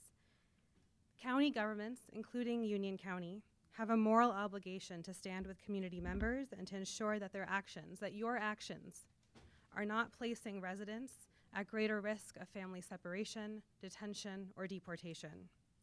For this reason, we continue to call on you to guarantee a robust RFP process that has a review and to promise everyone in this room that sale will be precluded to private prison companies like Geo Group and CoreCivic, and that the building will not be sold to ICE. Union County and Elizabeth in particular is home to many immigrants and to many mixed status families, and institutions that detain immigrants only serve to terrorize those communities. Unfortunately, without a real process, without transparency, without sharing your values, and without reflecting your values in that RFP, Union County sends a very harmful message that you will not be standing with your immigrant residents. ICE itself has acknowledged what happens when they build an immigration detention facility, that when there is a facility nearby, they fill it. And that when they don't have facilities that are nearby, it's actually harder for them to carry out their enforcement objectives. And so it is essential that as part of our work to push back against the Trump administration's mass deportation agenda, that you ensure that you are not allowing for an immigration detention facility in downtown Elizabeth. I also just want to say that I know there's been a discussion of budgets today, of costs. I want you to think about the costs to families. What happens when there's a child in a classroom whose parents have been deported? What are the costs to that child? What are the costs to that child's classmate when that kid stops showing up to school? What are the costs when we drive people in communities further into the shadows? Everyone here is here asking you for your partnership. That's it. They want your partnership in protecting our communities. And we ask that you pause this process, that you create a review process, and that you hold yourselves accountable to the oath that you made when you decided to take elected office. Thank you.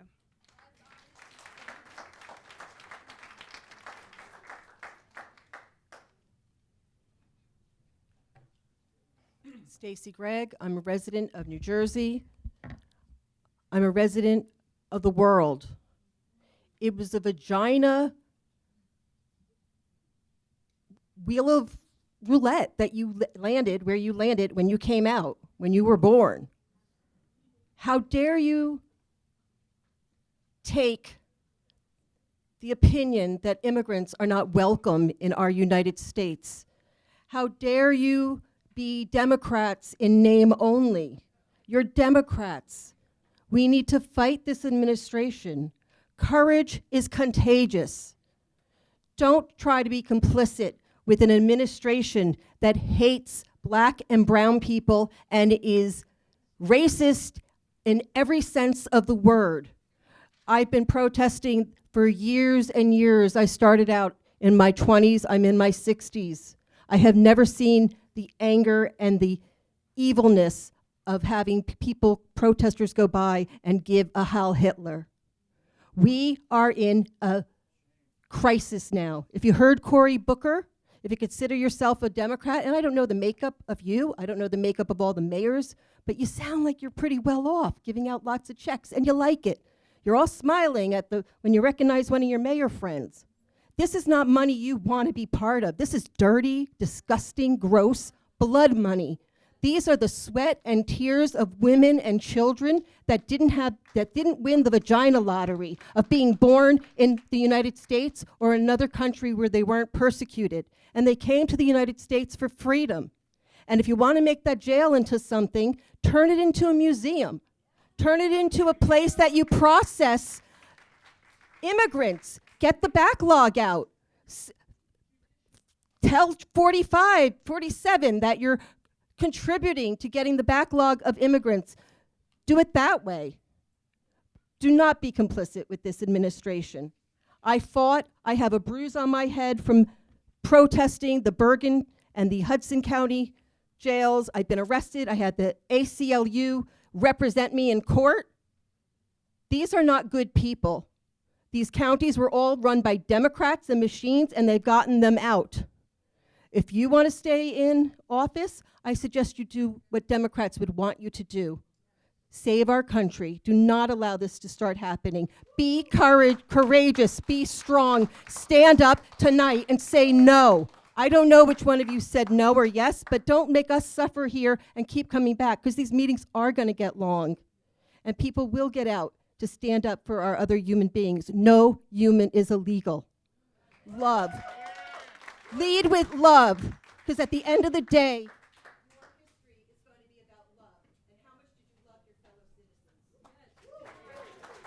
At this time, any members of the public wishing to speak with the numbers 16 through 20, please, you're invited to the podium.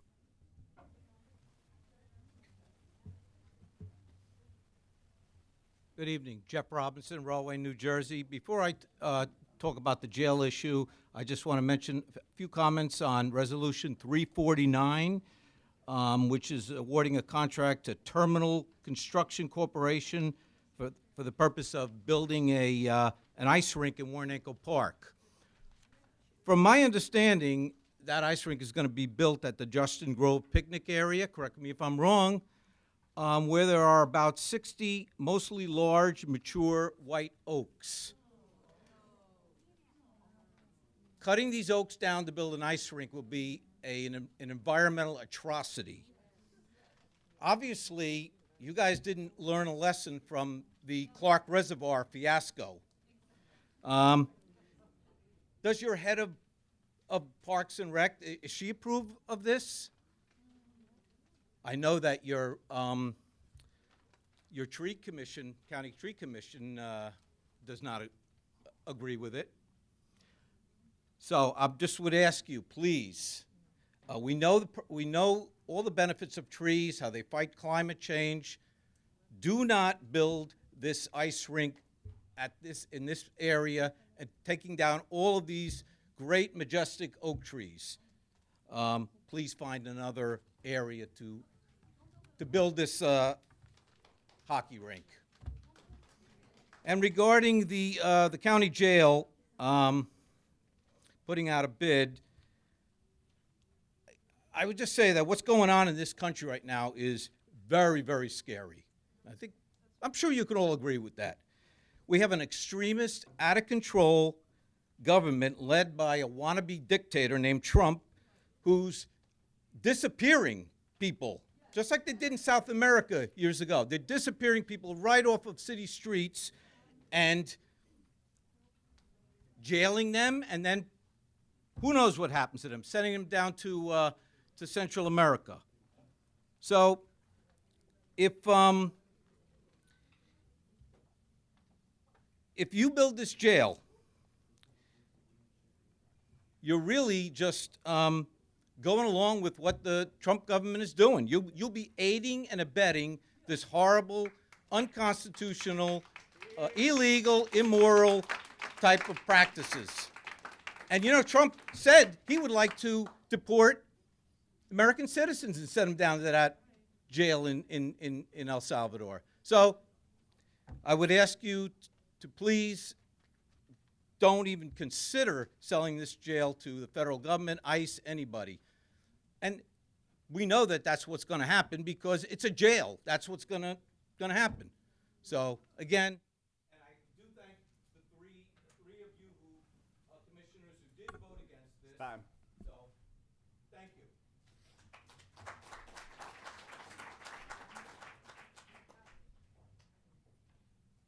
Buenas noches, mi nombre es Adriana, soy miembro de la organización Se Hace Camino en New Jersey. Vivo en la ciudad de Elizabeth hace 25 años.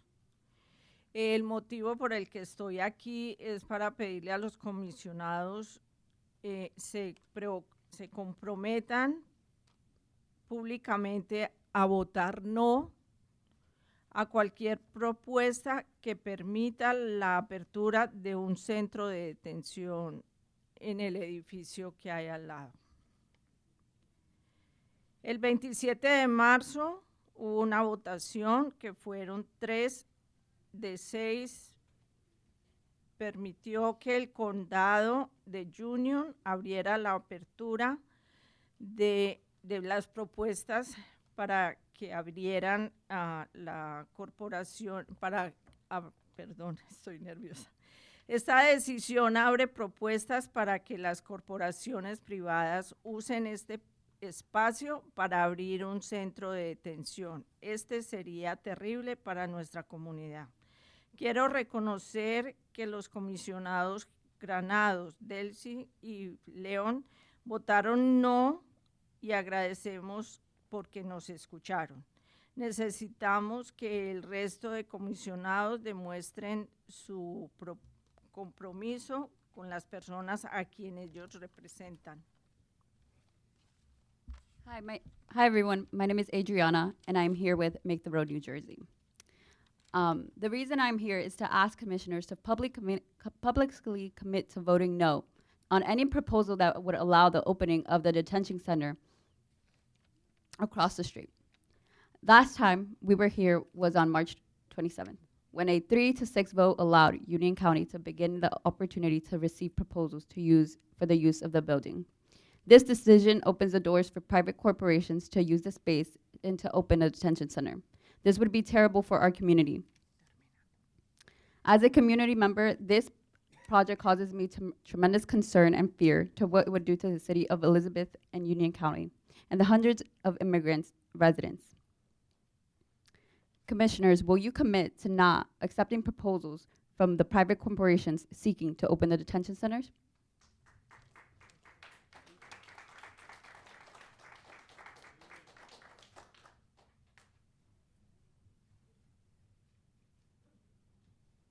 Buenas noches, mi nombre es Nidia Rodríguez.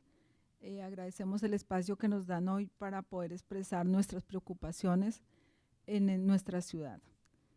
He vivido en esta ciudad durante 8 años y en realidad me preocupa mucho una cárcel de ICE en nuestra ciudad. Soy madre y yo creo que ya nuestra comunidad tiene bastante con el gobierno que tiene una política retórica antimigrante. Y si esto llega a suceder, nuestra comunidad, nuestra familia se va a ver muy afectada.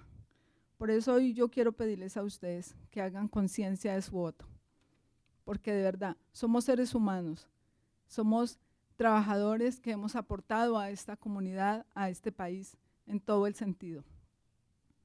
Y no queremos vivir con más miedo, ya es suficiente con lo que estamos pasando con nuestras familias. Por eso queremos pedir hoy que sean conscientes al momento de votar, ¿sí? Somos una comunidad. Y yo sé que aquí en algún momento no queremos que pasen cosas más graves como la de nuestra compañera que tiene a su esposo detenido. Esto va a afectar nuestras familias, nuestra comunidad en general y los negocios, ¿sí? Aquí recibimos personas que aportamos. Y si esto pasa, ¿qué va a pasar con nuestras familias? ¿Qué va a pasar con el comercio? Gracias. Es todo lo que quiero decir hoy. Gracias.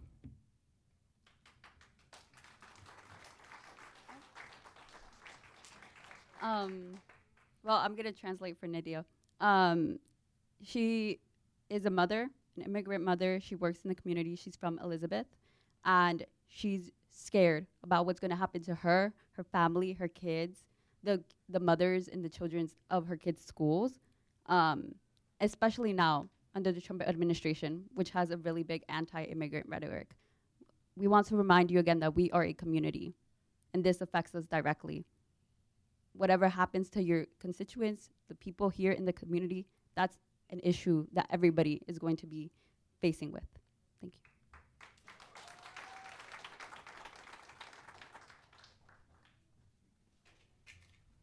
How you doing? My name is Carlos Villavicencio. I'm a resident of Elizabeth. So let's just keep it real. ICE detention centers aren't about safety. They're about control, fear, and profit. They turn human lives into numbers. They treat migration like a crime when really it's just survival.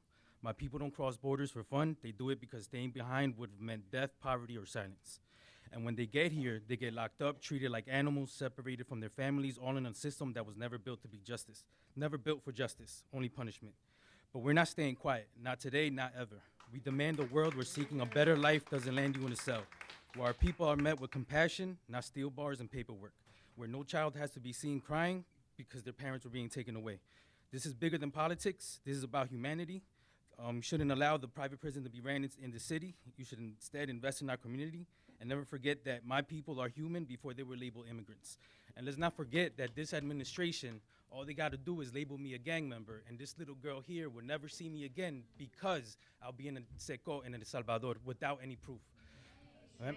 So, thank you. Sorry, guys.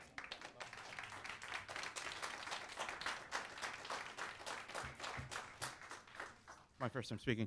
Hey y'all, Jordi Hernandez from Elizabeth. I'm a lifelong resident here. I'm a member of the Democratic Socialists of America and a union member of the Communication Workers of America. For the past few weeks, we've just heard, while I was away from home, I heard of what happened to what you guys have voted for, and I'm disgusted. To the 3 council members who voted against it, Belsoff, Leon, and Grados, I commend you for voting against it. But to the rest of you, you have blood money, period. It disgusts me that the rest of you who voted in favor of this ordinance is going to amend an ICE detention center to come in our backyards again. I am a son of an immigrant parents who came to this country to seek a better life.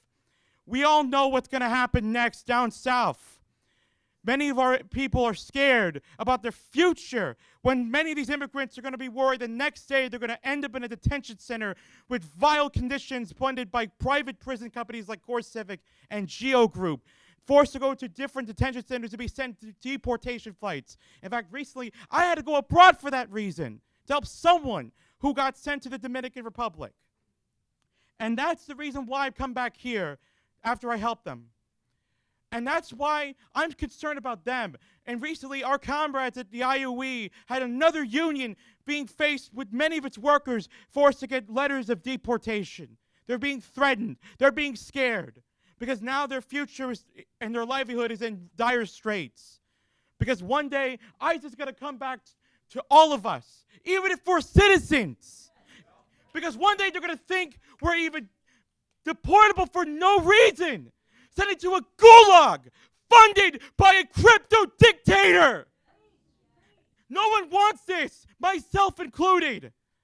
I deserve to live here. I have a right to be here. We do not deserve another detention center. I want you to know that you have the right to make the correct decision. When you vote on what's going to happen to the jail next door, don't even think of letting Geo Group or ICE to come to our backyards. They should never come here, period. It is time we do the right thing. Support community actions and do the right thing by putting people first. Put things that help revive our community instead of ICE to come to our backyards. I want you to do it right. And don't even let ICE come to us. ICE is the Gestapo of the 21st century. And we do not want Hitler, a Hitler-like dictator like Trump, to come back to us. Period. Thank you all. At this time, any Members of the public with the numbers 21 through 25, you're invited to the podium to speak.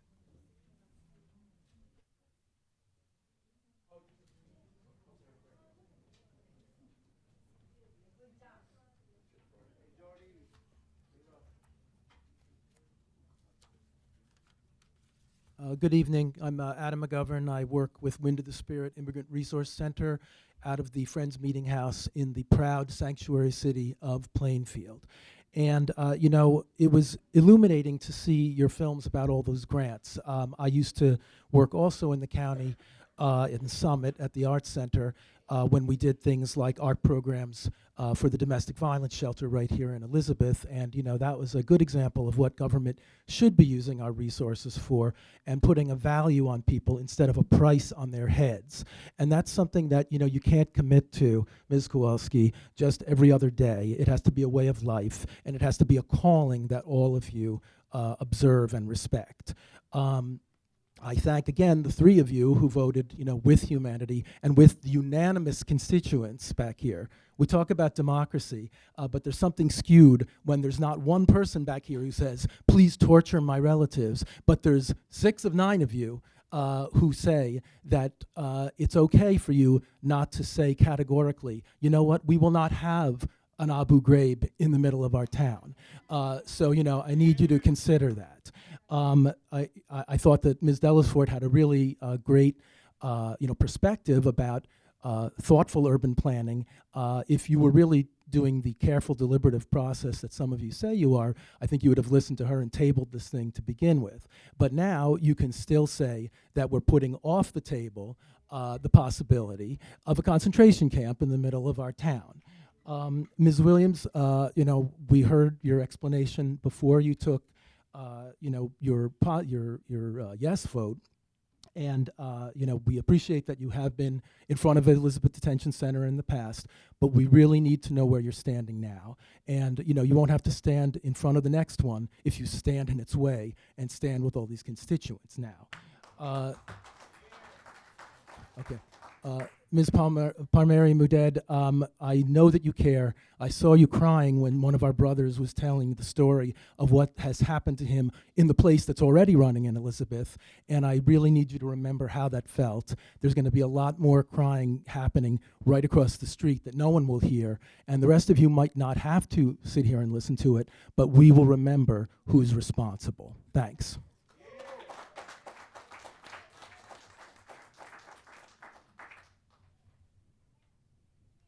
Good evening.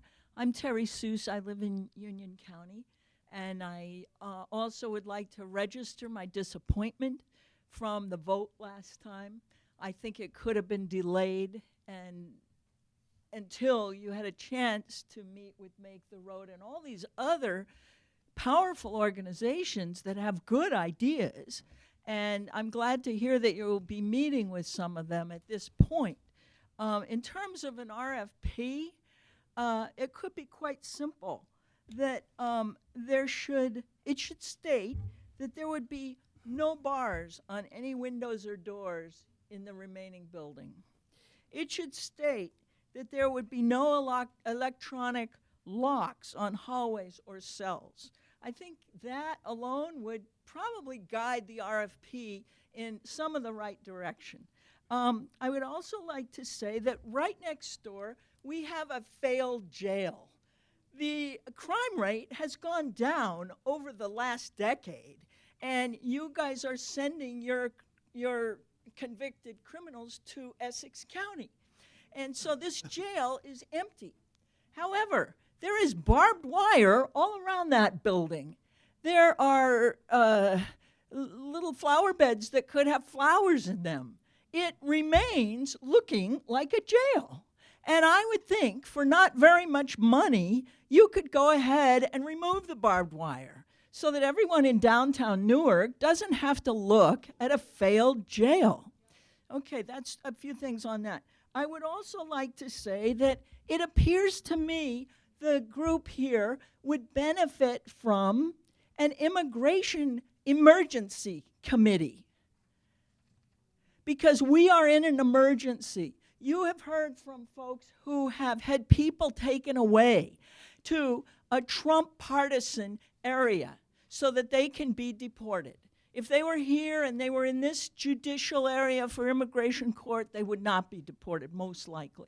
So I think it would be great if this body formed a subcommittee on immigration emergency and actually filed some statements with all of the senators and representatives, all of ICE, all of Homeland Security, where you stand on what's happening with the disappearance of young students in our country.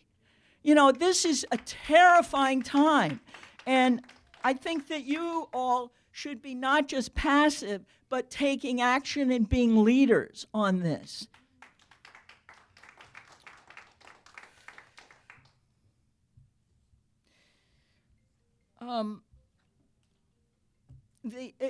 I think it just has been stated over and over again.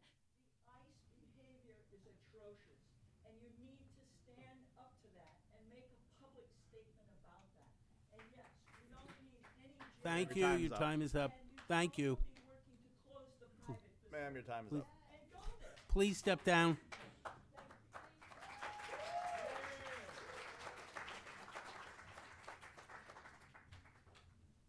Good evening. My name's Jean Fortin. I live in Union. I'm the daughter and granddaughter of people who came to this country in some questionably legal ways in 1926. Most of them became citizens, not all of them. And so particularly in the spirit of honor of my grandfather, who A, never learned to speak English, and B, never became a citizen, I feel like I have to make sure that any place I live does not cooperate with becoming another place where someone like my grandfather could have been locked away from the rest of us. It would also be a dishonor to all of the immigrants who built this entire community and their children, who some of whom don't remember that their families were immigrants, but, you know, need to be reminded. And maybe some of the current atrocities are going to help them remember that that could have been my grandfather back in 1930 or 40 or 1880 or whenever. So under those circumstances, can we be creative about how you deal with a piece of empty real estate? Could you come up with some ways to define what you want without leaving yourselves open to a lawsuit? As I'm sure they'll love to sue you, and they will sue you, but you can probably find some really good lawyers who can help you figure out how to frame your intended use of that piece of real estate so that it cannot be used as a way to perhaps hold some young person who is a student at Kane or Union County College. Oh, you've lost your student visa. We're going to lock you up. Oh, look, how convenient. We've got a place in Elizabeth to dump you before we ship you out somewhere else. Let's not let that happen. Don't wait for the day when one of those parents calls you up and says, oh, gee, I sponsored my sister's son to come here and they stopped his immigration visa, so now he's locked up.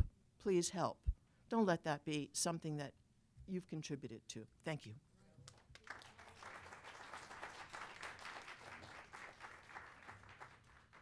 My name's Julie Moreno. I represent American Families United. We are a group of U.S. citizens with undocumented spouses nationally, but I am a New Jersey resident. I live in Newark.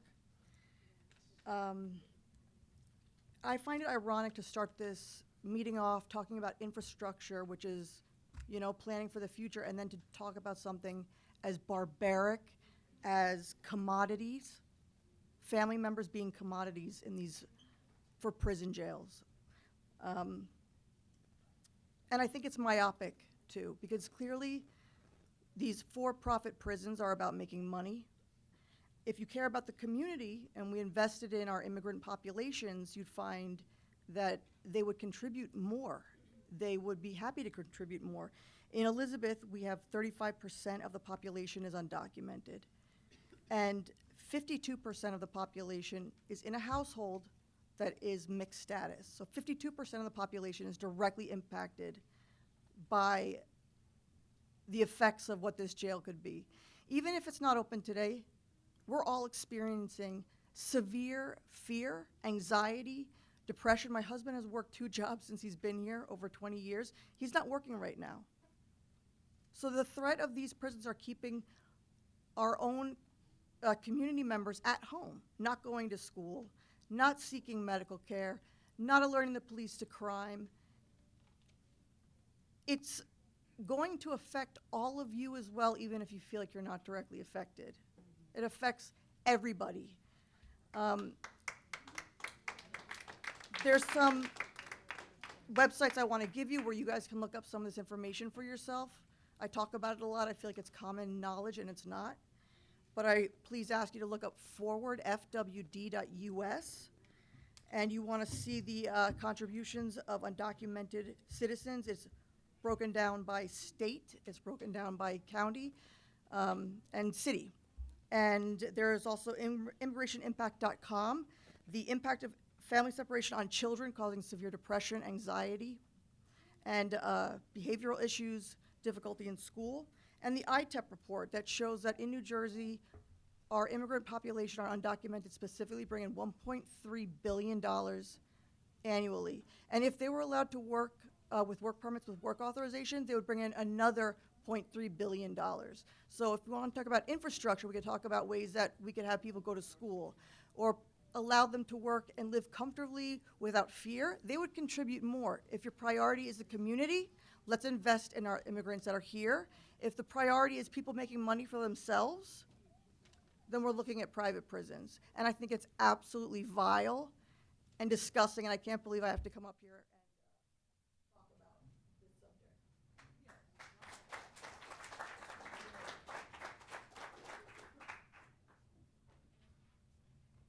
subject. Hi, Jen Lochran. I'm from Somerset County, and I'm here in support of all of the speakers here and of Elizabeth.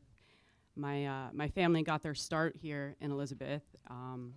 They mortgaged 2 houses to try to keep a factory alive because we believed in our people, and it's the same people that are facing the fear and trauma of having an ICE facility in their own hometown. And you can see how vulnerable this community is just by how the first speaker and her translator were treated. And not one of you stood up for them. And you had to know that was wrong. I mean, sure, we're not supposed to go over time, but not one of you spoke up for them. And the county jail, the county jail has been the focal point of controversy and financial mismanagement for decades. $90 million in new construction to hold 900 inmates, but always over capacity. And then when it was closed, you cut jobs, like 300 guards were laid off, and then 6 months later, they were rehired again. I guess I just have very little faith that, this body will make the right decision on behalf of these people, and I hope they hold you accountable when it comes time for elections. So, thank you. At this time, any members of the public with the numbers 26 through 30, if you would like to speak, please approach the podium. Thank you.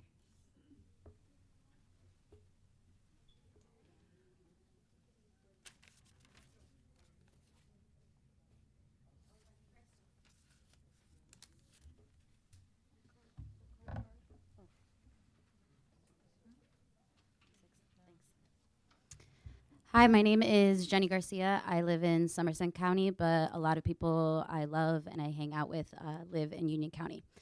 I want to reiterate what somebody from Somerset County also said, and I want y'all to reflect that you're sitting in Elizabeth, an Elizabeth mother who has a 5-month-old baby wasn't allowed to complete her comment. You guys are sitting in the place that she calls her home, that she calls her community, and she was trying to express to you what an immigration detention at the Union County Jail would affect her and her family and what she's been through, and you guys cut her off. And I find it ironic that we're following rules and these regulations. I work for a national organization called Detention Watch Network, and we advocate and research against immigration detention centers. And there are counties and towns across the country who have entered in agreements with ICE, and ICE has kept them out of conversations.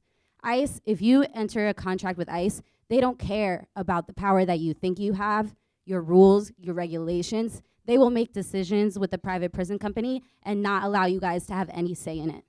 So when you guys are signing immigrant lives away, if you do decide to do that, they are not going to allow you to enter any sort of conversations, and it will be too late. By the time you submit the RFP, ICE will probably submit and respond to that RFP, and they will continue to make decisions without you.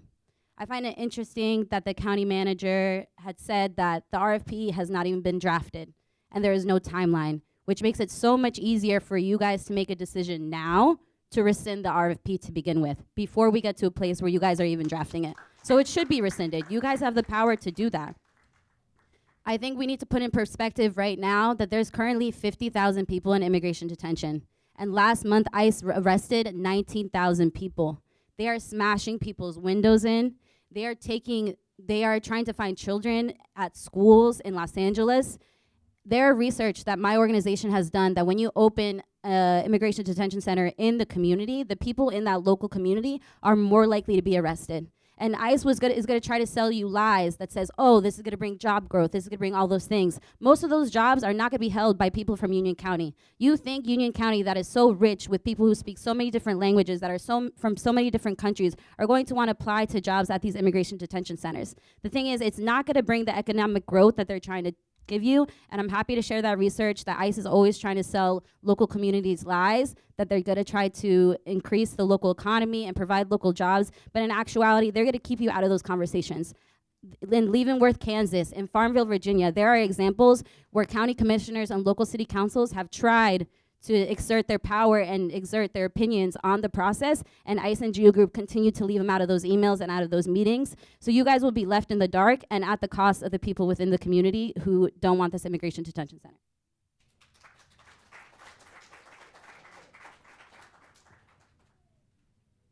Good evening. My name is Lily Benavides. I do not live in Union County. I'm from Morris County, but I have family here, and that's why I'm here. Not just for my family, but all the families that have been affected by this.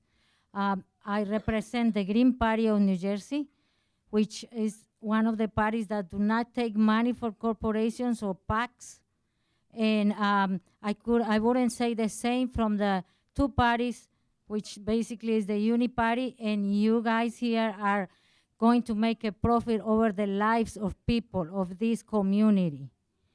And that's awesome. That's awful. I'll tell you my story. I came here 35 or more years ago, and I have 4 kids. I was undocumented once. I became a citizen, fortunately, which not everybody can do it, okay? It takes years and a lot of money to do that. It's not like wait in line, you're next. It doesn't work that way. And I'll tell you something else. My 4 kids, they have never been in trouble. They are awesome kids. I have a nurse, I have a teacher, I have a esthetician, I have a farmer. They are amazing. And obviously, we are not white, so I get worried every day thinking about that, the way that ICE use their tactics to detain people that are going to be paid. If you don't know, I bet you know that.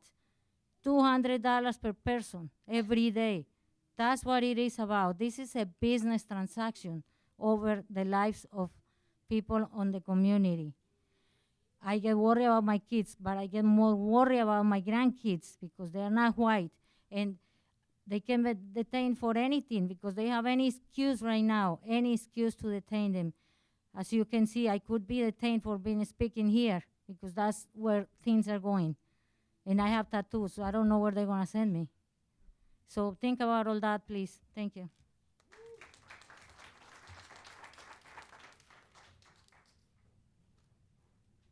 Hi, good evening. My name is Cynthia Galeota, and I'm a member of Soma Action, a local grassroots volunteer organization in Essex County. Detention centers are cruel and inhumane institutions. No human being deserves to be placed in a detention center, separated from family and loved ones. We know that if a 1,000-bed detention center is opened in Elizabeth, federal agents will be emboldened to fill these beds. There is no due process now. Do we really think there will be due process when we know that every filled bed in a new facility will go to a profit-making billion-dollar business like Geo or Core Civic? Recent polls show that while people in this country do support Border Patrol, most do not support the harsh measures of sweeping law-abiding people off the streets, including undocumented individuals. As days go by wide margins, more and more people are rejecting Trump's cruel, extreme, aggressive measures against immigrants. Please don't lose sight of our shared humanity. Please stand up and defend the U.S. Constitution. And please help protect the rights of all who live here in New Jersey. Thank you.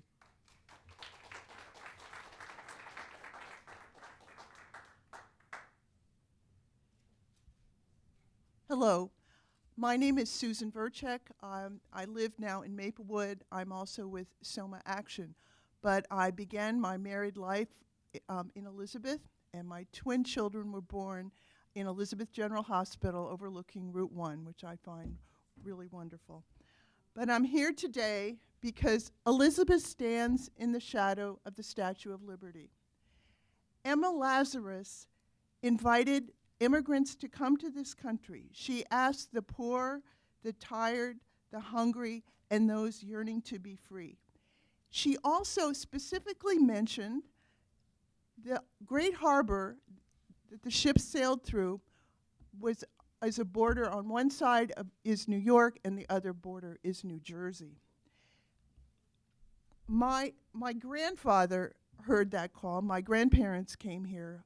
Many of us are children and grandchildren of immigrants. We should remember that they came here to try to make better lives for themselves. But here we are, against this background.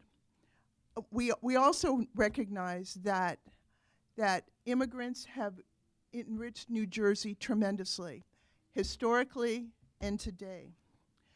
Against this background now, you have the weighty decision to consider an RFP for the jail. But New Jersey does not want a new ICE jail, not in Newark and not in Elizabeth. And just as critically, New Jersey does not want our government to be complicit with the federal government's unlawful actions in flagrant violation of the Constitution. I ask you to please think of the stories you've heard tonight, and also please think about your oath. When you took your oath to become a commissioner, I'm sure that you were required to promise and to swear that you would preserve and protect the Constitution. So please remember that. Thank you.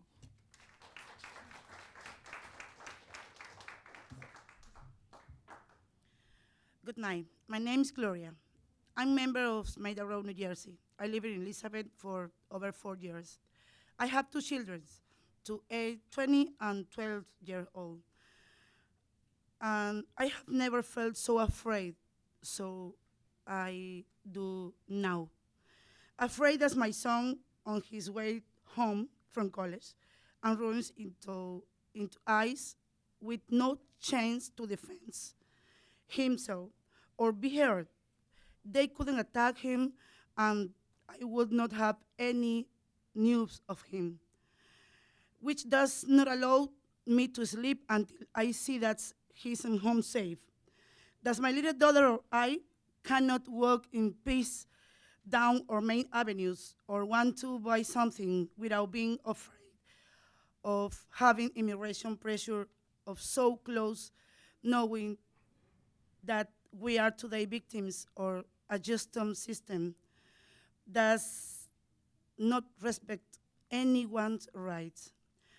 I want to thank Commissioners Granados, Delahuerts, and Leon for their votes, and also want to ask the other commissioners to make a public commitment that they will vote no or any detention place. Any persons deserve to live with fear. Any person should to be afraid of their children coming home. Any person is deserved to have pressure close to home. Can you imagine feelings that fear when you cannot be your baby or any of your family members go home? No, right? I hope and I have faith that our voice will be heard. And please keep in mind that we want a place to live safe, in peace, and dignity. Thank you.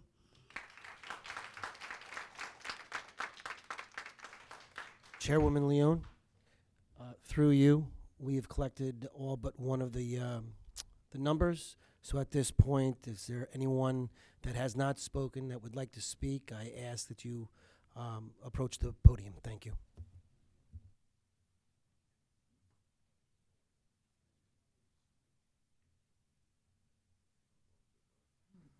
If you'd like to respond to the people first, I mean, I'll go after your response.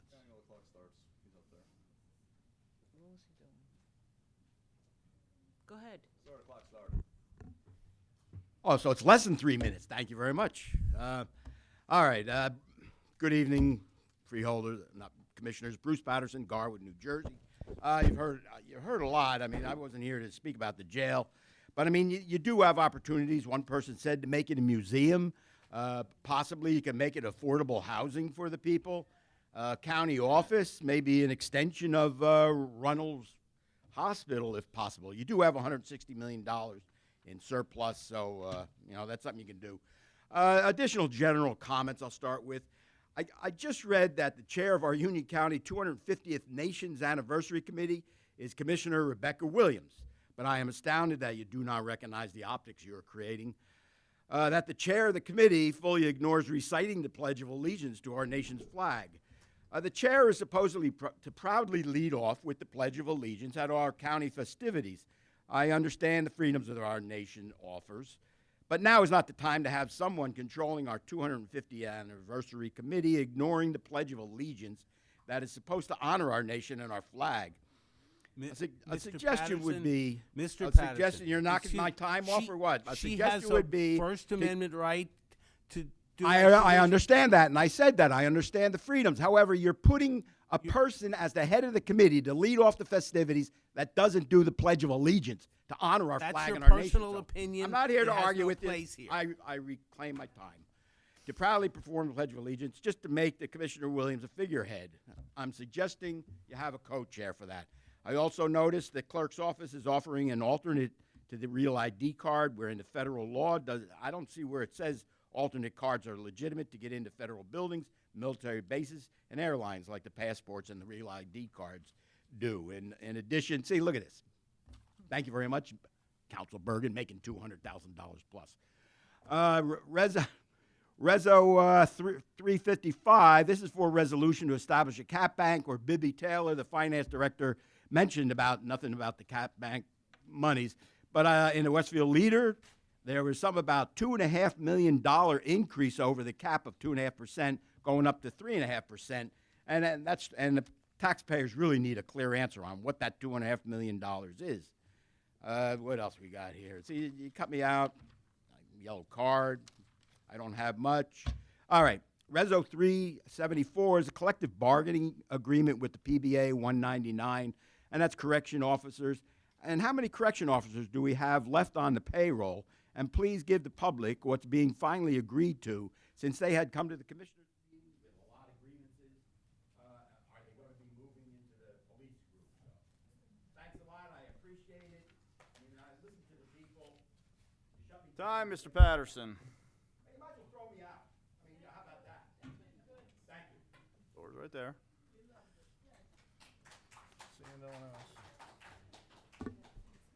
Seeing no one else, I will formally close this portion of the meeting. County Manager Altman, would you like to respond to any comments?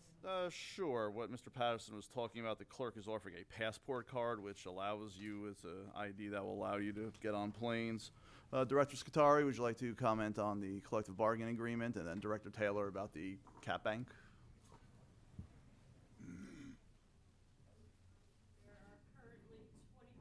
members as of 2025 in this union. I think that was the Thank you. question. Thank you.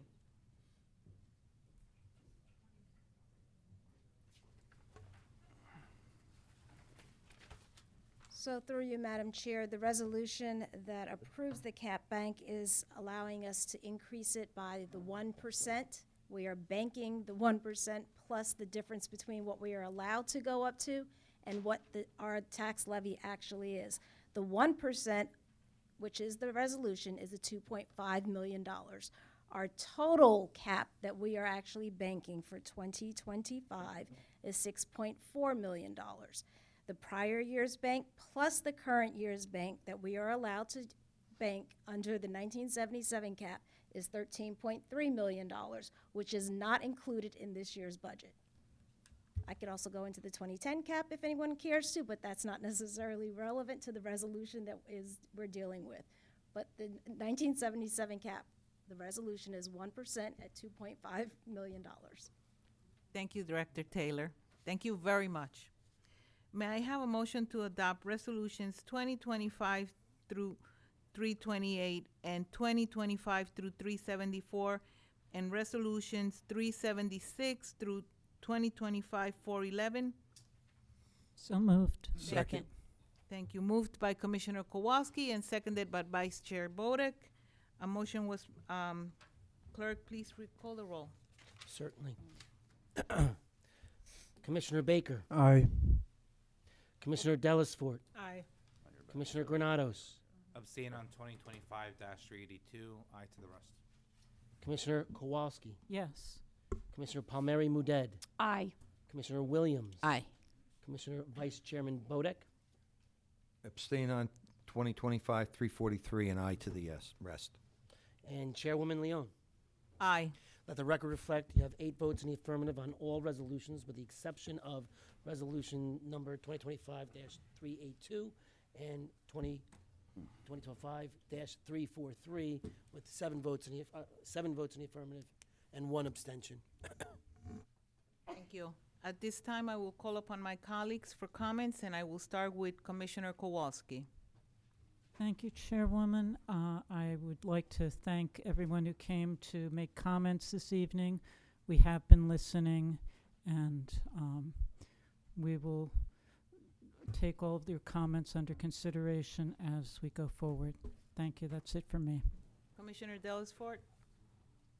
Thank you, Chair. With the Real ID deadline approaching on May 7th, 2025, residents can consider a convenient alternative, which we heard about earlier, which is the U.S. passport card. It's a wallet-sized ID. It's valid for 10 years. It is accepted by TSA for domestic flights, as well as for land, sea travel to Mexico, Canada, the Caribbean, and Bermuda. And it also does grant access to federal buildings. The cost of the card is $65 for adults and $50 for children under 16 and $30 for adult renewals. Applicants must provide an original birth or naturalization certificate, a driver's license, and a check. To apply or view the required documents, visit www.ucnj.org/county-clerk/passport-appointment-checklist. Appointments are required and they can be scheduled at www.ucnj.org/county-clerk at either the Elizabeth or the Westfield office. I'd also like to congratulate the poets for their Arbor Day contest, as well as the recipients of the Hart Grant, and also the municipalities who received infrastructure dollars. And finally, I do want to just commend our CFO, BB Taylor, our county manager and our assistant county manager, and all the directors that took the time to contribute to the budget for executing it within a timely manner. It's not an easy task at all. There's a lot of teamwork and commitment to getting it done on time, and so for that, we thank you. And also, to Commissioner Kowalski's comment, I just want to say that, all of us here, our inherent purpose is to protect your public safety and welfare. And so we thank you all for coming this night, and I wish you all a happy Easter. Commissioner Baker. Thank you, Chair. The Union County Senior Citizens Art Exhibit celebrating the creativity and talent of our senior residents aged 60 and older. This annual exhibit features original artwork by both professional, non-professional senior artists from across the county. Now, I will say that I have attended some of these art exhibits, and it's for real, it's genuine, and very creative. I was astounded by some of the artwork that I saw at this exhibit. So if you do get an opportunity, please try and look at, check it out, see how our senior citizens what they're doing for themselves in their creative moments. This exhibit will be open to the public from April 21st through June 4th at Union College of Union County, located at 1776 Raritan Road, Scotch Plains. We encourage residents to stop by and support, and I'll reiterate that. Stop by, support those seniors who work real hard, real diligently at their craft. And it displays a very rich diversity, which is reflective of Union County.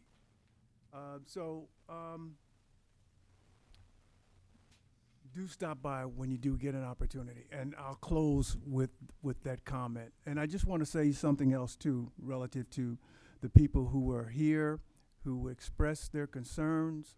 We do hear that. We do understand. I want to personally thank you for expressing your rights to speak out here to this body, and I do appreciate you coming. And for the most part, for those who celebrate Easter, I wish all of you a very happy Easter. And however you celebrate this holiday season, or this holiday rather, I think I'm just going to close on that, Madam Chair. Wish everybody a healthy and safe holiday weekend. Thank you. Commissioner Williams. Thank you, Chairwoman.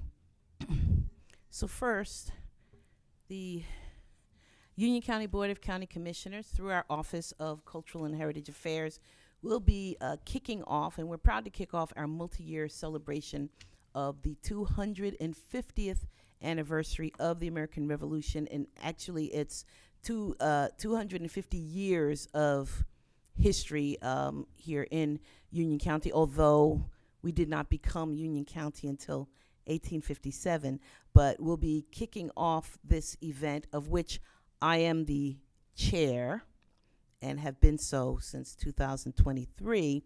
We're going to be kicking off this with this anniversary this year, going into 2026, with events that honor local history and engage the community. The observances, again, as I say, through all of our 40, I think almost 40 historic sites, and through all of our municipalities, will focus on 250 years of history here. To mark the launch, residents are invited to an awareness walk on Saturday, this Saturday, April 19th, from 9 a.m. to 12 noon at Namahegan Park in Cranford. And this walk commemorates the Battle of Lexington and Concord.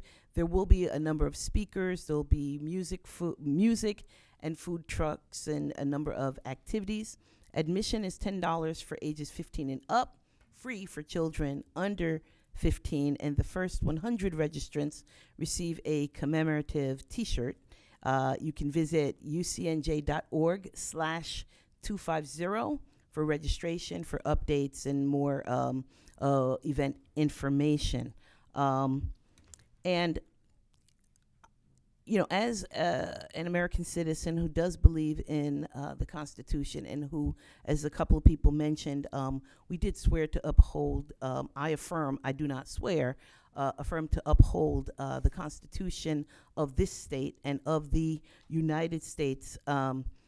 I do not pledge the flag. I served for 7.5 years on the Plainfield City Council, and I did not pledge the flag. It goes against certain beliefs that I have, which frankly are none of Mr. Patterson's or anyone else's business. So to suggest that I should take some kind of McCarthyite, Trump-like loyalty oath in order to serve as chair of our 250 years celebration is ridiculous.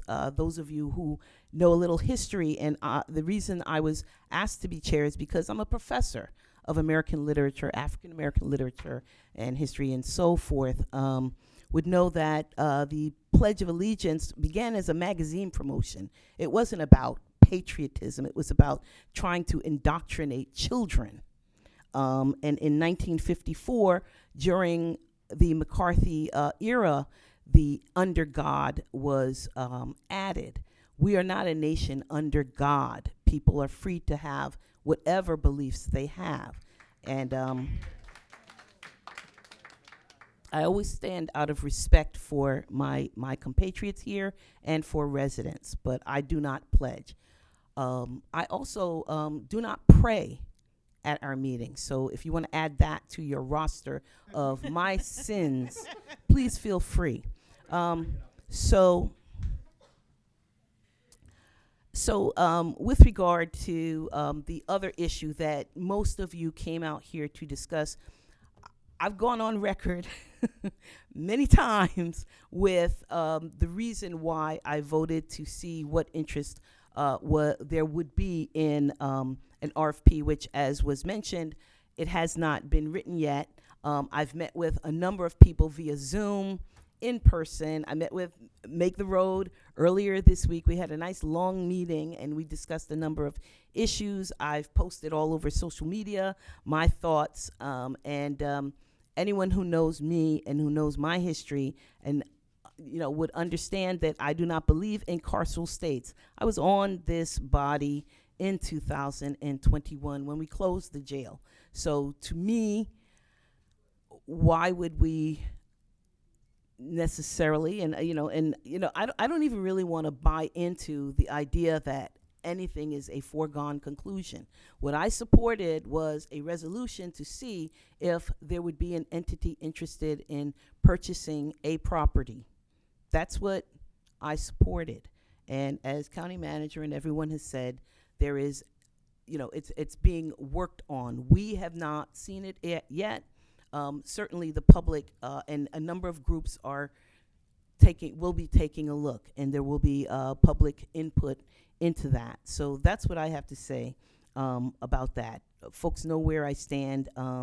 If you follow me, and I'm not encouraging you to necessarily, but if you look at my record and you look at what I have said and you talk to people who have actually talked to me, they know where I stand on this issue. All power to the people. Thank you, Chairwoman. Thank you. Commissioner Palmieri Mudet. Thank you, Chairwoman. The Union County Board of County Commissioners invites everyone to Wild Earth Fest on Sunday, April 27th from 11 a.m. to 5 p.m., rain or shine. This family-friendly event, now held at the Loop in the Watchung Reservation, features live music, great food, hands-on nature activities, and animal exhibits. New this year is Dinosaurs Arise, bringing fossils and dinosaur puppets to real life. I guess not real life, but to life. We had it last year, and it was awesome. The kids that were there really loved it. Enjoy highlights like the Sea Creature Touch Tank from Jenkinson's Aquarium, Swift Farms Petting Zoo, recycled art, obstacle courses, and more. Admission is $5 for people ages 7 and up, but is free for kids 6 and under. No registration is needed, and pets are not permitted. For more information, please contact Trailside Nature and Science Center. I'd also like to just comment, because we have some of our folks here from Union College of New Jersey. And today I was able to participate in, I guess, like a college pep rally, I would say, for Union College, because it was voted as one of the top 10 Aspen Prize recognized community colleges. And it was a wonderful event. Our students at Union College were so energetic and enthusiastic, and it was a great camaraderie of professionals that work for the college as well as students that attend. And I wanted to stay on the floor with the students because they definitely were having so much fun. So I just want to applaud our friends at Union College for all of the hard work they put in and day out for our students. And last time we all met, and I want to thank those of you that are still here that spoke earlier, if you didn't speak and you were just here to participate, thank you for being here. And I don't want to keep reiterating the same thing, but as Commissioner Williams stated, I voted to explore the idea of seeing what is out there, who or what may be interested in a property that we have here in Union County. And that was what the vote was that I voted on last time we met. And just listening to individuals that spoke last time and this time, I want to make it clear that I know I'm speaking on behalf of myself, but I do believe I'm speaking on behalf of all of my colleagues when I will tell you that we listen to every single person. I know somebody made a comment last time, and it hurt me that said you all look like you're sitting up there bored. And that is certainly not the case. I know that I take this job very seriously, and I believe I speak on behalf of my colleagues who feel the same way. And when a resident comes to speak to us, we listen. We want to hear from you. It is your right, and it's our job to sit here and listen to what you're saying and digest what your thoughts are and your ideas, and we do take that very seriously. And I will also say that somebody brought up today, that you saw partnerships, and in the 7 years that I have been a commissioner, I think the best part of this experience for me has been not only witnessing, but being able to be part of so many community partnerships. I had a career before I did this, and a lot of it was community focused and what we can do to make the community a better place. And when I took on this role, I wasn't really sure, exactly what I was going to be doing. But what stuck out to me was, wow, how amazing is this, that we get to see needs in our community and find partners that work with us to make this place a better place to live. And I always say it, I have 5 young children, and my hope for them and their cousins and friends is that they will all have such a great experience here in Union County growing up, that this is where they will want to stay for their adult lives and make a difference in the community that they live in. And with that, I think that things are a little crazy, but an RFP has not been written, and I think that the idea of partnerships in our community working together is the next step that we're taking, and that is why next week our county manager and our deputy county manager will be meeting with community organizations to formulate ideas and to collaborate with each other so that there are no one-sided decisions here. And I want to just make sure that that is known, is made clear, because again, I think that's what makes us such a strong board.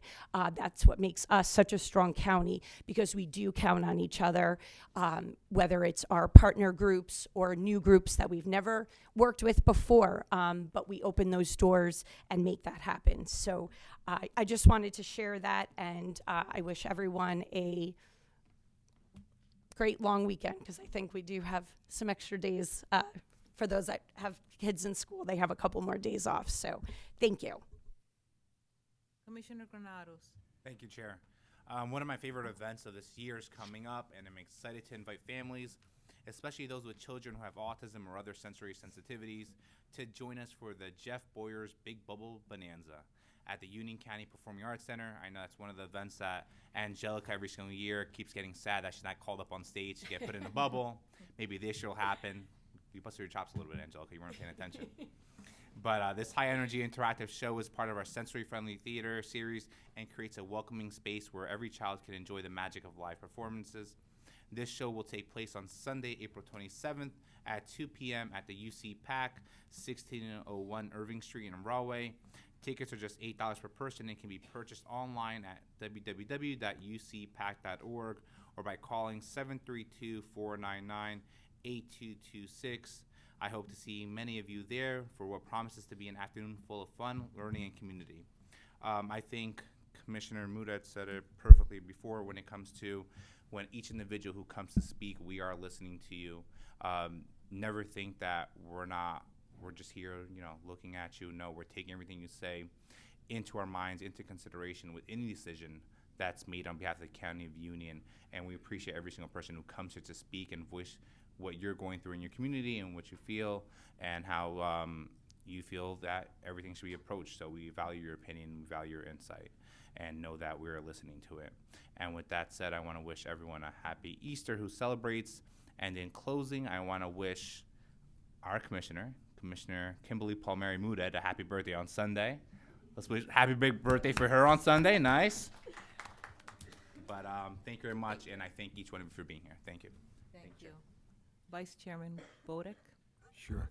The Union County Board of County Commissioners invites senior residents to enjoy the spring season through a series of enriching programs at the Trailside Nature and Science Center. Tuesday morning senior walks will be held 11:30 a.m. to 12:30 p.m., offering guided nature experiences led by Trailside naturalists. This year's lineup includes a deserted village tour at Watchung Reservation on April 15th, bird migration at Oak Ridge Park on May 6th, endangered species on May 13th, peregrine falcons on May 27th, and pollinators on June 3rd. In addition, Trailside will host forest bathing walks on May 17th, May 24th, and May 31st, and sound bowl meditation sessions on May 10th and June 14th. Artist Darius Scholas returns with adult art workshop on May 3rd and May 31st, offered at 10 a.m. and 1 p.m. Registration is required for all programs. Please check the website for all information or fees associated with the activities. For more information or to sign up, visit www.ucnj.org/trailside. I would also like to commend County Manager Oatman and Director Taylor on bringing in a budget that reflects the needs of the people in this community and also at a reasonable cost. With that, I wish everybody a happy Easter holiday, and I know our Jewish neighbors are also celebrating the end of Passover, so happy Passover to them, and that concludes my remarks. Thank you. I am going to be brief because I know everyone's tired. It's been a long night. I just want to take a moment to share a few highlights from this past week. I joined Commissioner Williams, Telesford Kowalski, Assemblywoman Carter, and Mayor Mapp in Plainfield, and also our First Lady, Tammy Murphy, at the Plainfield Family Festival. It was an incredible event, bringing government and nonprofit services under one roof. Even the motor vehicles was there, and also the United Way. And Union County Social Services, our American Job Center teams were also there, connecting residents with vital programs, because that's what we do. And I also want to thank the First Lady for launching such a statewide initiative. We were very proud to support it. In addition, I just want to let everyone know that we are listening to you. We want to thank you for coming and telling us all your concerns. And that is going to be all from me tonight. And thank you, and have a nice Easter, happy Passover, and those that celebrated Ramadan the past few weeks, also happy Ramadan. Thank you. Good night, everyone. Move to adjourn. Motion to adjourn. So moved. Second. Thank you. All All in in favor, aye. say aye. Aye. Aye. Meeting is adjourned. It is, what o'clock?